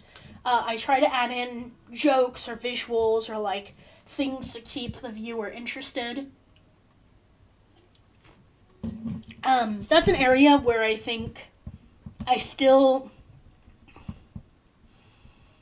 sometimes I worry that my videos are a little too dry, or it's kind of just me sitting in front of a camera just kind of, like, talking at the camera. And I don't want the videos to be that. I look at stuff like ContraPoints, like H-Bomber Guy, like The Leftist Cooks. And I'm like, man, not only do they have, like, an incredible script that they heavily researched, that, like, has all of this good stuff in it, they also make it funny and interesting and exciting to watch. And, sometimes I'm a little jealous of, like, I don't want my videos to just be, I blabber at you for 30 minutes. 'Cause, like, who wants to watch that? And I'm sure, maybe some people do. Maybe that's interesting to some people, but that's also not what I want to make. I want to make videos that, like,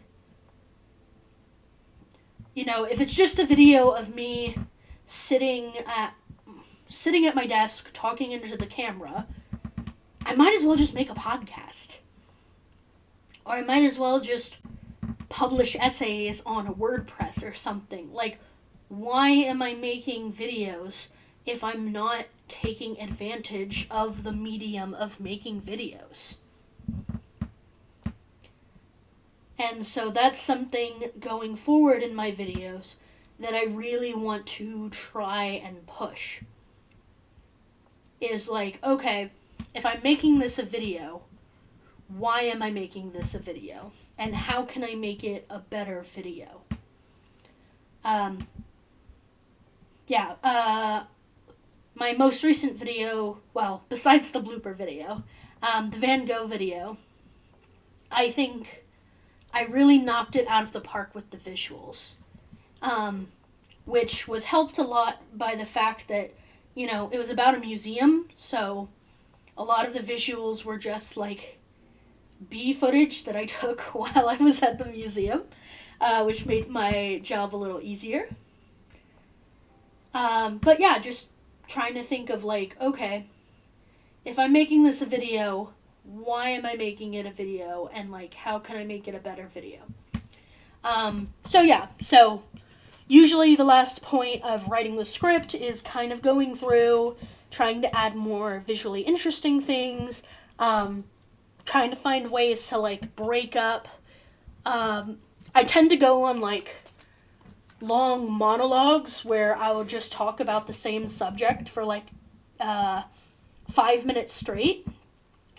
And, like, with no sort of, like, break or joke or, like, different ways to, like, break it up And so sometimes I have to go through and be like, okay, how do I do this without it being, 5 minutes of me just talking about the definition of fascism or whatever it is I'm discussing. Yeah, that was something like when I did the video where I was talking about the definition of genocide. I really struggled with. I wanted this subject to be taken serious, and I thought it was a really important topic, but also trying to discuss it without just being like a huge bummer the entire time. Because as important as a subject as it is, and I did want it taken seriously, if you make a huge bummer video, no one's going to want to watch that. So yeah. After I've finished the script, then I will usually record the entire thing in like one day. Most of my filming is in my apartment, so I usually just kind of like, if I don't have anything going on like a Saturday or a Sunday, I will try to set that time aside to just get out the recording. Most recording takes me, I usually say between like, I'd say at least an hour, usually like an hour to 2 hours is how long it takes me to record. A lot of it depends on how difficult of a script it is, because I've had scripts where like, when I'm writing the script, I'm not always thinking about the fact that I have to say the things that I'm writing. So sometimes I will write a script out and like there will be a sentence that has like 5 tongue twisters in it. Or there'll be like one sentence that goes on for like, it's like one sentence, but it's really like 5 sentences. And I'm just like, why did I do this to myself? When did I expect myself to take a breath during this?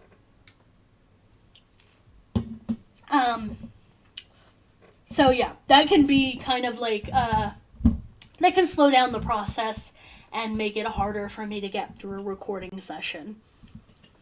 The other thing is, if I, a lot of my videos, like I said, are done, okay, I think I'm just gonna cheat. A lot of my videos are done at my apartment, but for a while, I really like doing videos that are outside of my apartment. Again, trying to get those visuals, trying to get something for people to look at besides just my face. And like there's a lot of really cool places that I've gotten to record at in Montreal and in Providence and in Boston. And I think that like getting to see the outside world and getting to show people stuff that they wouldn't necessarily get to see is like a cool side effect of making these videos. But recording outside is like really difficult. It can get really frustrating because anytime that you're recording in public, you have to deal with other people. And I'm not trying to do the influencer thing of like, oh my god, all these people are ruining my shot and like, nobody's thinking about me. Because like, they're just trying to live their lives. They're just trying to enjoy their day the same way that I am. And like, it's not their job to make sure that my shot is perfect or that that I get the footage that I need or whatever.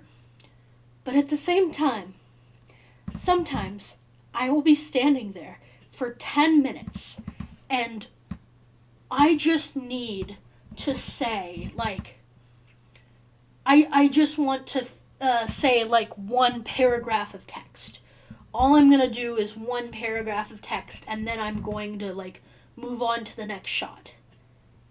And people, I will, like, go out of my way to be like, okay, I'm going to set up my camera over here on the side, away from the entrance, away from, like, anyone who, I anytime that I record in public and it's a public space, I try to make it as little disruption to other people's lives as possible. I'm not, like, taking a selfie stick and standing right in front of the entrance or whatever. I want to be as little of a nuisance as possible. And despite purposefully trying to be out of the way as much as possible, people will just, like, walk in front of the camera, like, and it's like, you see that I have a camera on a tripod. You could have walked behind the camera. You could have gone the other way. Like, I want to give people the benefit of the doubt that it's not spiteful, but it feels spiteful sometimes. That, like, they did it specifically to fuck with me.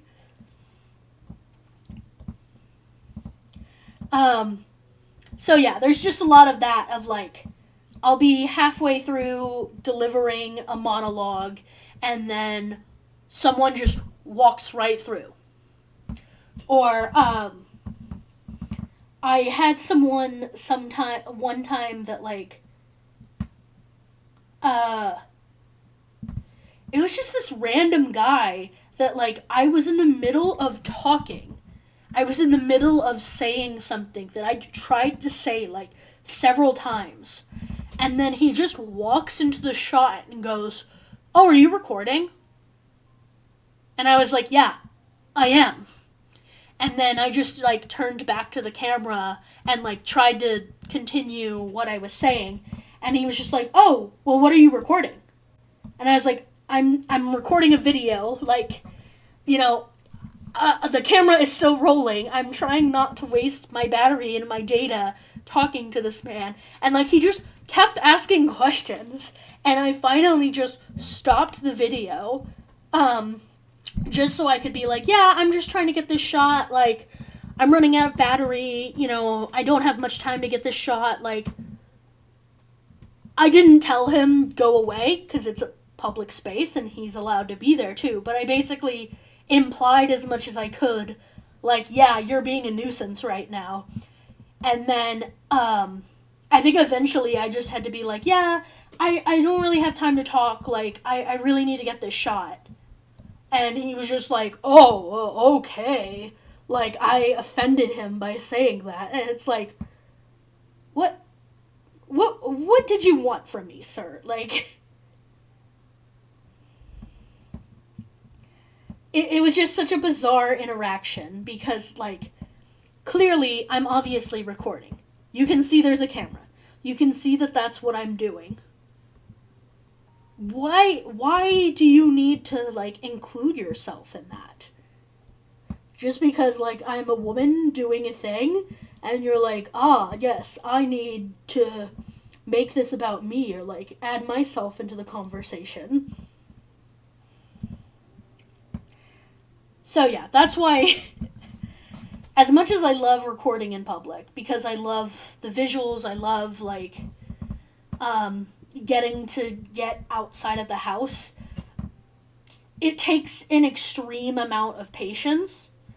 And so sometimes it's like, okay, how badly do I need this outdoor shot that I'm willing to go through all of this?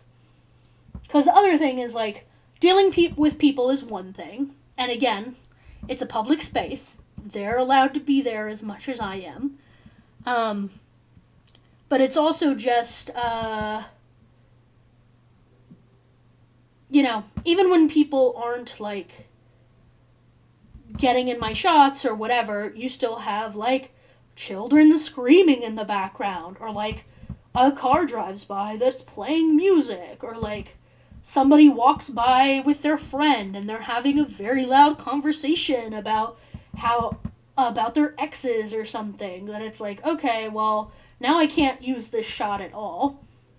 And then even beyond that, when I'm not at home, I have to deal with, okay, is my battery charged enough that I can get everything I need before my battery runs out? Do I have enough space on my camera that I can get all of the footage I need and then some? Because the amount of times that I've been in the middle of recording and I thought I had enough space, and then my phone is like, oh, you're out of space.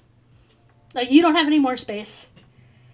And so then I'm just standing wherever I'm standing with my tripod, trying to, like, frantically delete old TikToks that I've saved or something so that I have enough room to finish recording the stupid video. Which, is partially my fault. That is on me. But, like, you would be surprised. Video takes up a lot of storage. And you always need more coverage than you think you do. The amount of times that I'm like, oh, surely 15 gigs of data, that should be plenty of room to record everything I need. And then, no, it's not. So, I've learned from my mistakes of the past, though, that, like, you kind of have to overly, have way more space than you think you could ever need. Because that's the only way to make sure that you won't run out of space. That looks...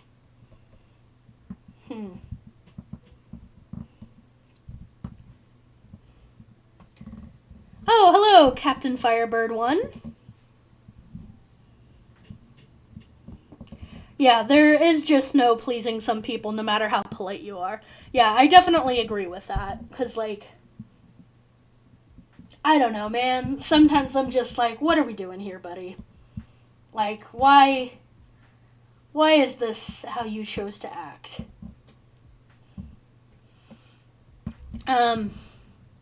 So yeah. Recording in public is a challenge, and then the other thing, too, is, like, I know a lot of people don't care about this, but, like, to me, it's really important that I don't have, strangers' faces in my videos, even if it's just accidentally, even if it's just, like, I'm scanning a crowd and someone's face appears.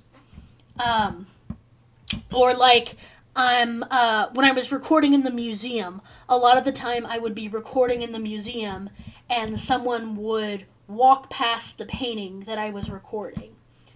And I know some people would leave that in, or they would just, like, blur the people's faces or something, but, like, they didn't ask to be in my video, and, like, I'm a very small channel, so the chances of them ever seeing my video are slim, but, like, I wouldn't want my face just out there on some random YouTuber's video just because they couldn't be bothered to take me out of the shot.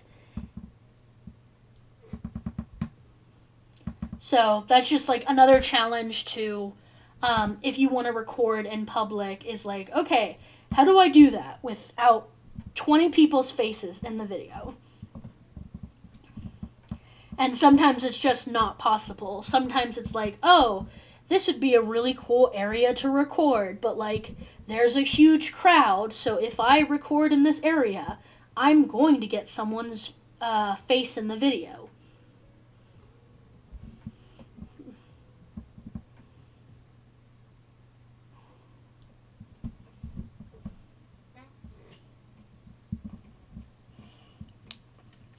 Captain Firebird. I'm good. I had a good weekend.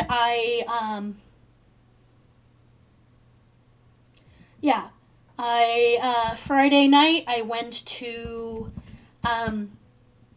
Providence does this thing called Food Truck Fridays, where at the zoo they have like a bunch of local food trucks come and like park their trucks and then serve their wares. So that's always really fun to go to. They only do it in like the warmer months because no one's gonna stand in a parking lot in January. I mean, I know some Canadians, maybe Canadians would, but definitely around here, nobody's gonna do that. So that was a lot of fun. And then yesterday was my friend's birthday, so I went and hung out with him and some of our mutual friends for a while. So that was a lot of fun too. And then today, before the stream, I have a knitting group that I like to go to. I don't knit, I cross stitch, but I still have a lot of fun doing that. And so I got to cross stitch. And they just put this new thing, the cafe where we go to cross stitch, or knit/cross stitch. They just put this new thing on the menu. It was lemon strawberry cheesecake French toast. It was just like so decadent and delicious, and I really enjoyed it. Yeah, and then after that, I took the bus back and got ready for this stream, and now I'm doing the stream. I've been debating, I like the idea of doing streams more often. It's just a matter of like, finding the time to do it, and then finding enough like topics to talk about to make it worth it, because it's kind of hard to talk off the cuff. I mean, I've been blabbering for a while, but like, just trying to think of stuff to talk about can be tricky at times.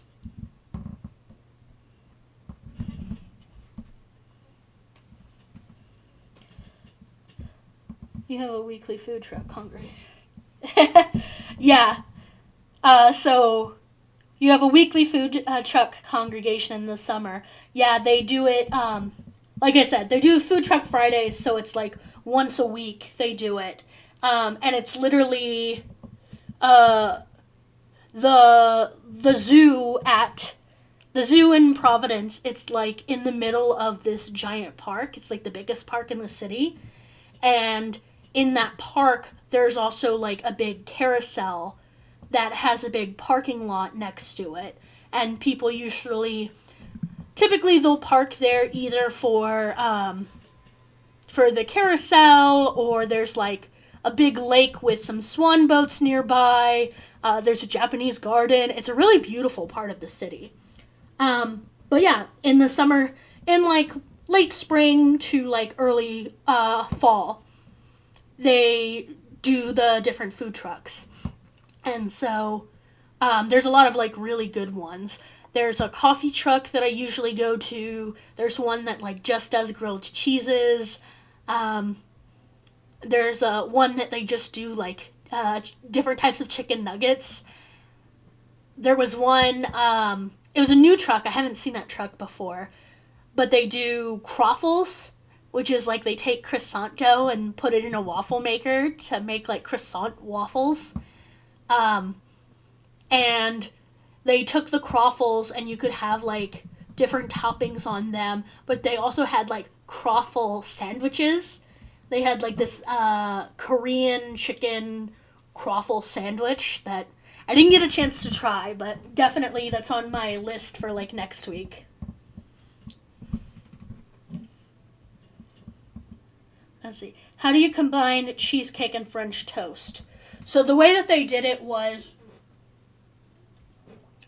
there was like 2 slices of the French toast, and then they in the middle they put it was like It was like cheesecake, but it wasn't as solid as cheesecake. It was more of like a cheesecake filling. And so, yeah, they had the two big slices of French toast, and then in the center there was like lemon flavored cheesecake with slices of strawberry, and then on top they had more slices of strawberry and graham crackers.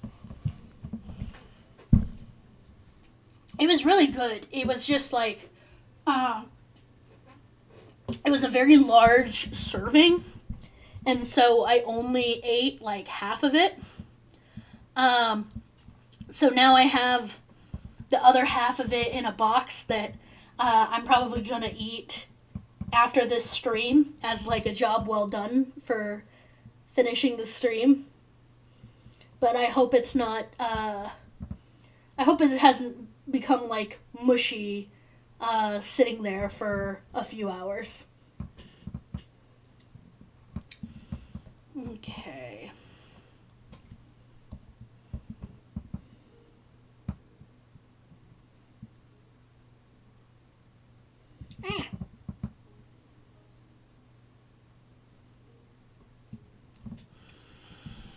Okay. Then they'll shine.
Okay.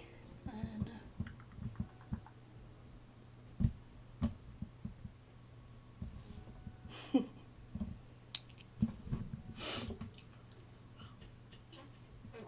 I'm almost out of my Dr. Pepper. I'm usually like at least a 2 beverage girly. You know, you gotta have like your sweet or your caffeinated thing and then water. But I went to get my 2 beverages for the stream, and unfortunately the Brita filter that we have like a big Brita pitcher that we get our water out of. Unfortunately, that was empty, and I didn't have enough time to fill it and then wait for it to drain and then fill up my water bottle. So I had a little bit of water at the beginning of the stream, but at this point I am out of water and I am out of Dr. Pepper, so I'll probably be wrapping up soon here anyways, because we're almost at the end of this drawing, and like I said earlier, I could technically do another drawing, but I know that if I start another drawing, I'm not going to stop until I finish it, and also it is almost 9:30, and I do have to work in the morning, so. But that's the fun part about trying to be a content creator / artist, but also working a full-time job.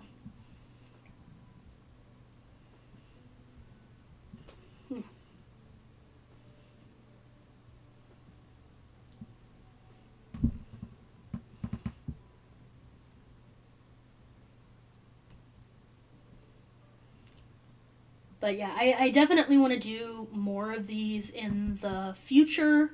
Maybe like once a month. The problem is, like I said, I kind of have a very active social life, and I do work like a 9 to 5, 40-hour a week job. And so trying to find time where I can just spend like 2 or 3 hours on a live stream is really difficult. Like when I think I got to 300 subscribers, I think like 2 weeks ago.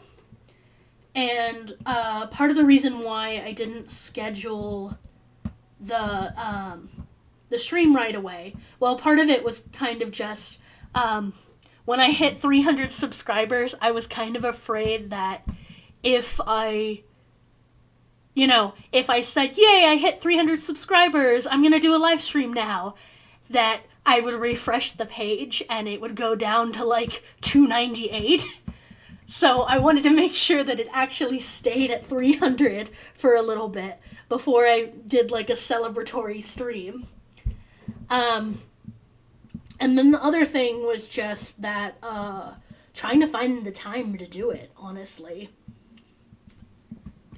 Especially because I've started working out again, so I don't work out a ton. I work out I'm trying to do 2 times a week, maybe 3 times a week, but even trying to find time in my schedule to work out twice a week has been a struggle. So, yeah, I definitely, I like the idea of live streaming. It's just, again, trying to find the time to do it.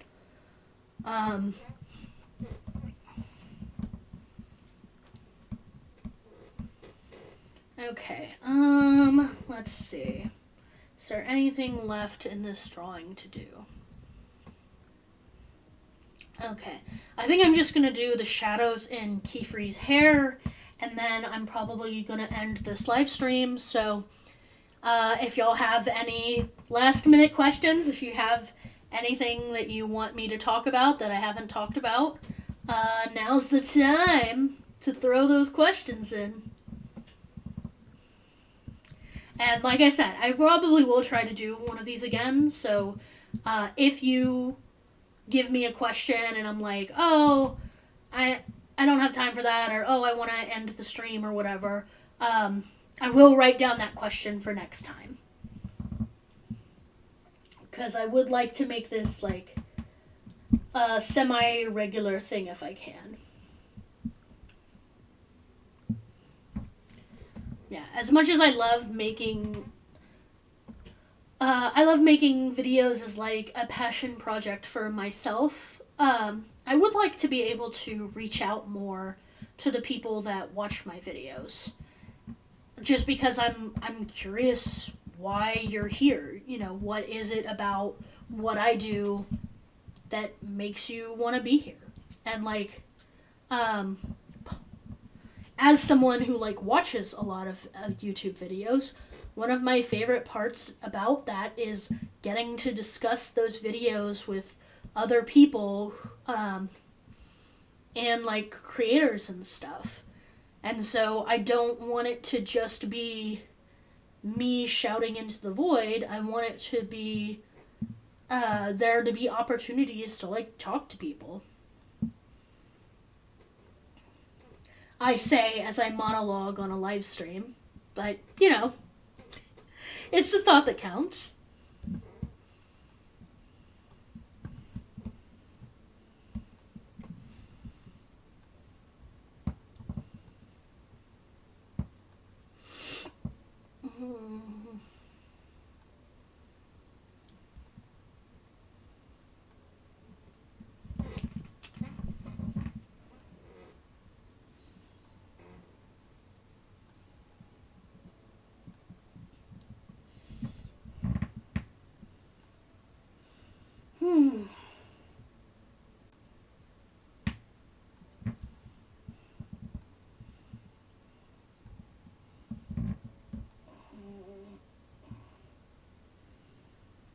I'm kind of hoping, maybe I shouldn't say that because it will jinx it, but I'm really hoping that tomorrow is a quiet day at work. Knock on all of the wood.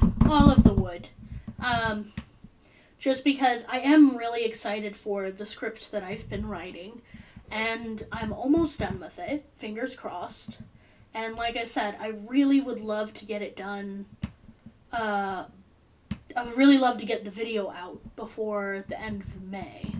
So my hope is that I will finish the script.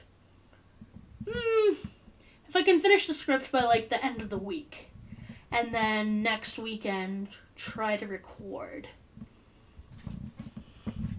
Yeah, because the video as it is now, it's mostly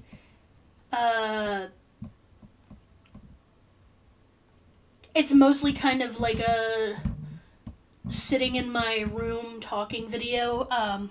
It's not one of those videos where I have to go out and record a bunch of stuff on the side. I do want to include some videos of... So, little sneak peek is that the video will be primarily about the mural scandal that happened a few weeks back in Providence. So I would love to include some footage of some of the actual murals in Providence, because I could probably just pull up pictures of the Providence murals that I'm talking about, but I feel like it makes it a lot more personal when I get my own footage versus just relying on other people's footage. So yeah, that'll probably be, if I can swing it the way that I want to swing it, finish the script by the end of this week,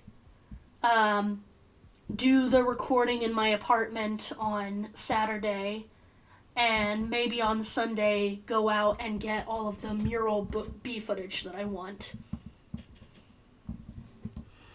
Okay. And I think that's a finished key-free. I really like how this came out.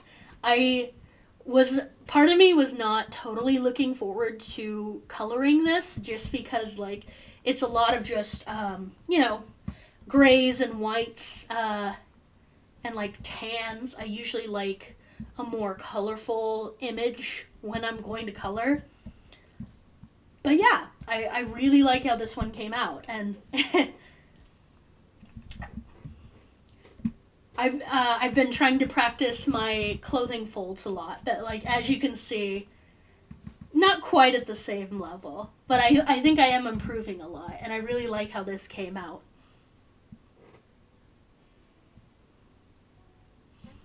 Okay, and then he looks key-free-licious. I love it. Thank you. Okay, so I think that's going to be the end of the stream for now, because it is 9:30. Like I said, I'm going to try to plan more of these. I think next time that I do this, I will try to give more of a heads up, because I had a couple of people who messaged me and said they wanted to watch the stream, but they just had other plans, or it was too last minute, or Sundays aren't great for them. So I think next time I will try to do this either Friday night or Saturday night if I could swing it, and definitely post the information at least a day or two ahead of time so people can get hyped for it before it happens. But yeah, thank you so much for joining me. I'm so happy to have 300 subscribers. It makes me so happy that anyone watches these videos that I make. And who knows, maybe pretty soon we'll be celebrating 400 subscribers, maybe even 500 if we want to get crazy about it. But that is going to be it for me tonight. So good night, y'all. Have a good one.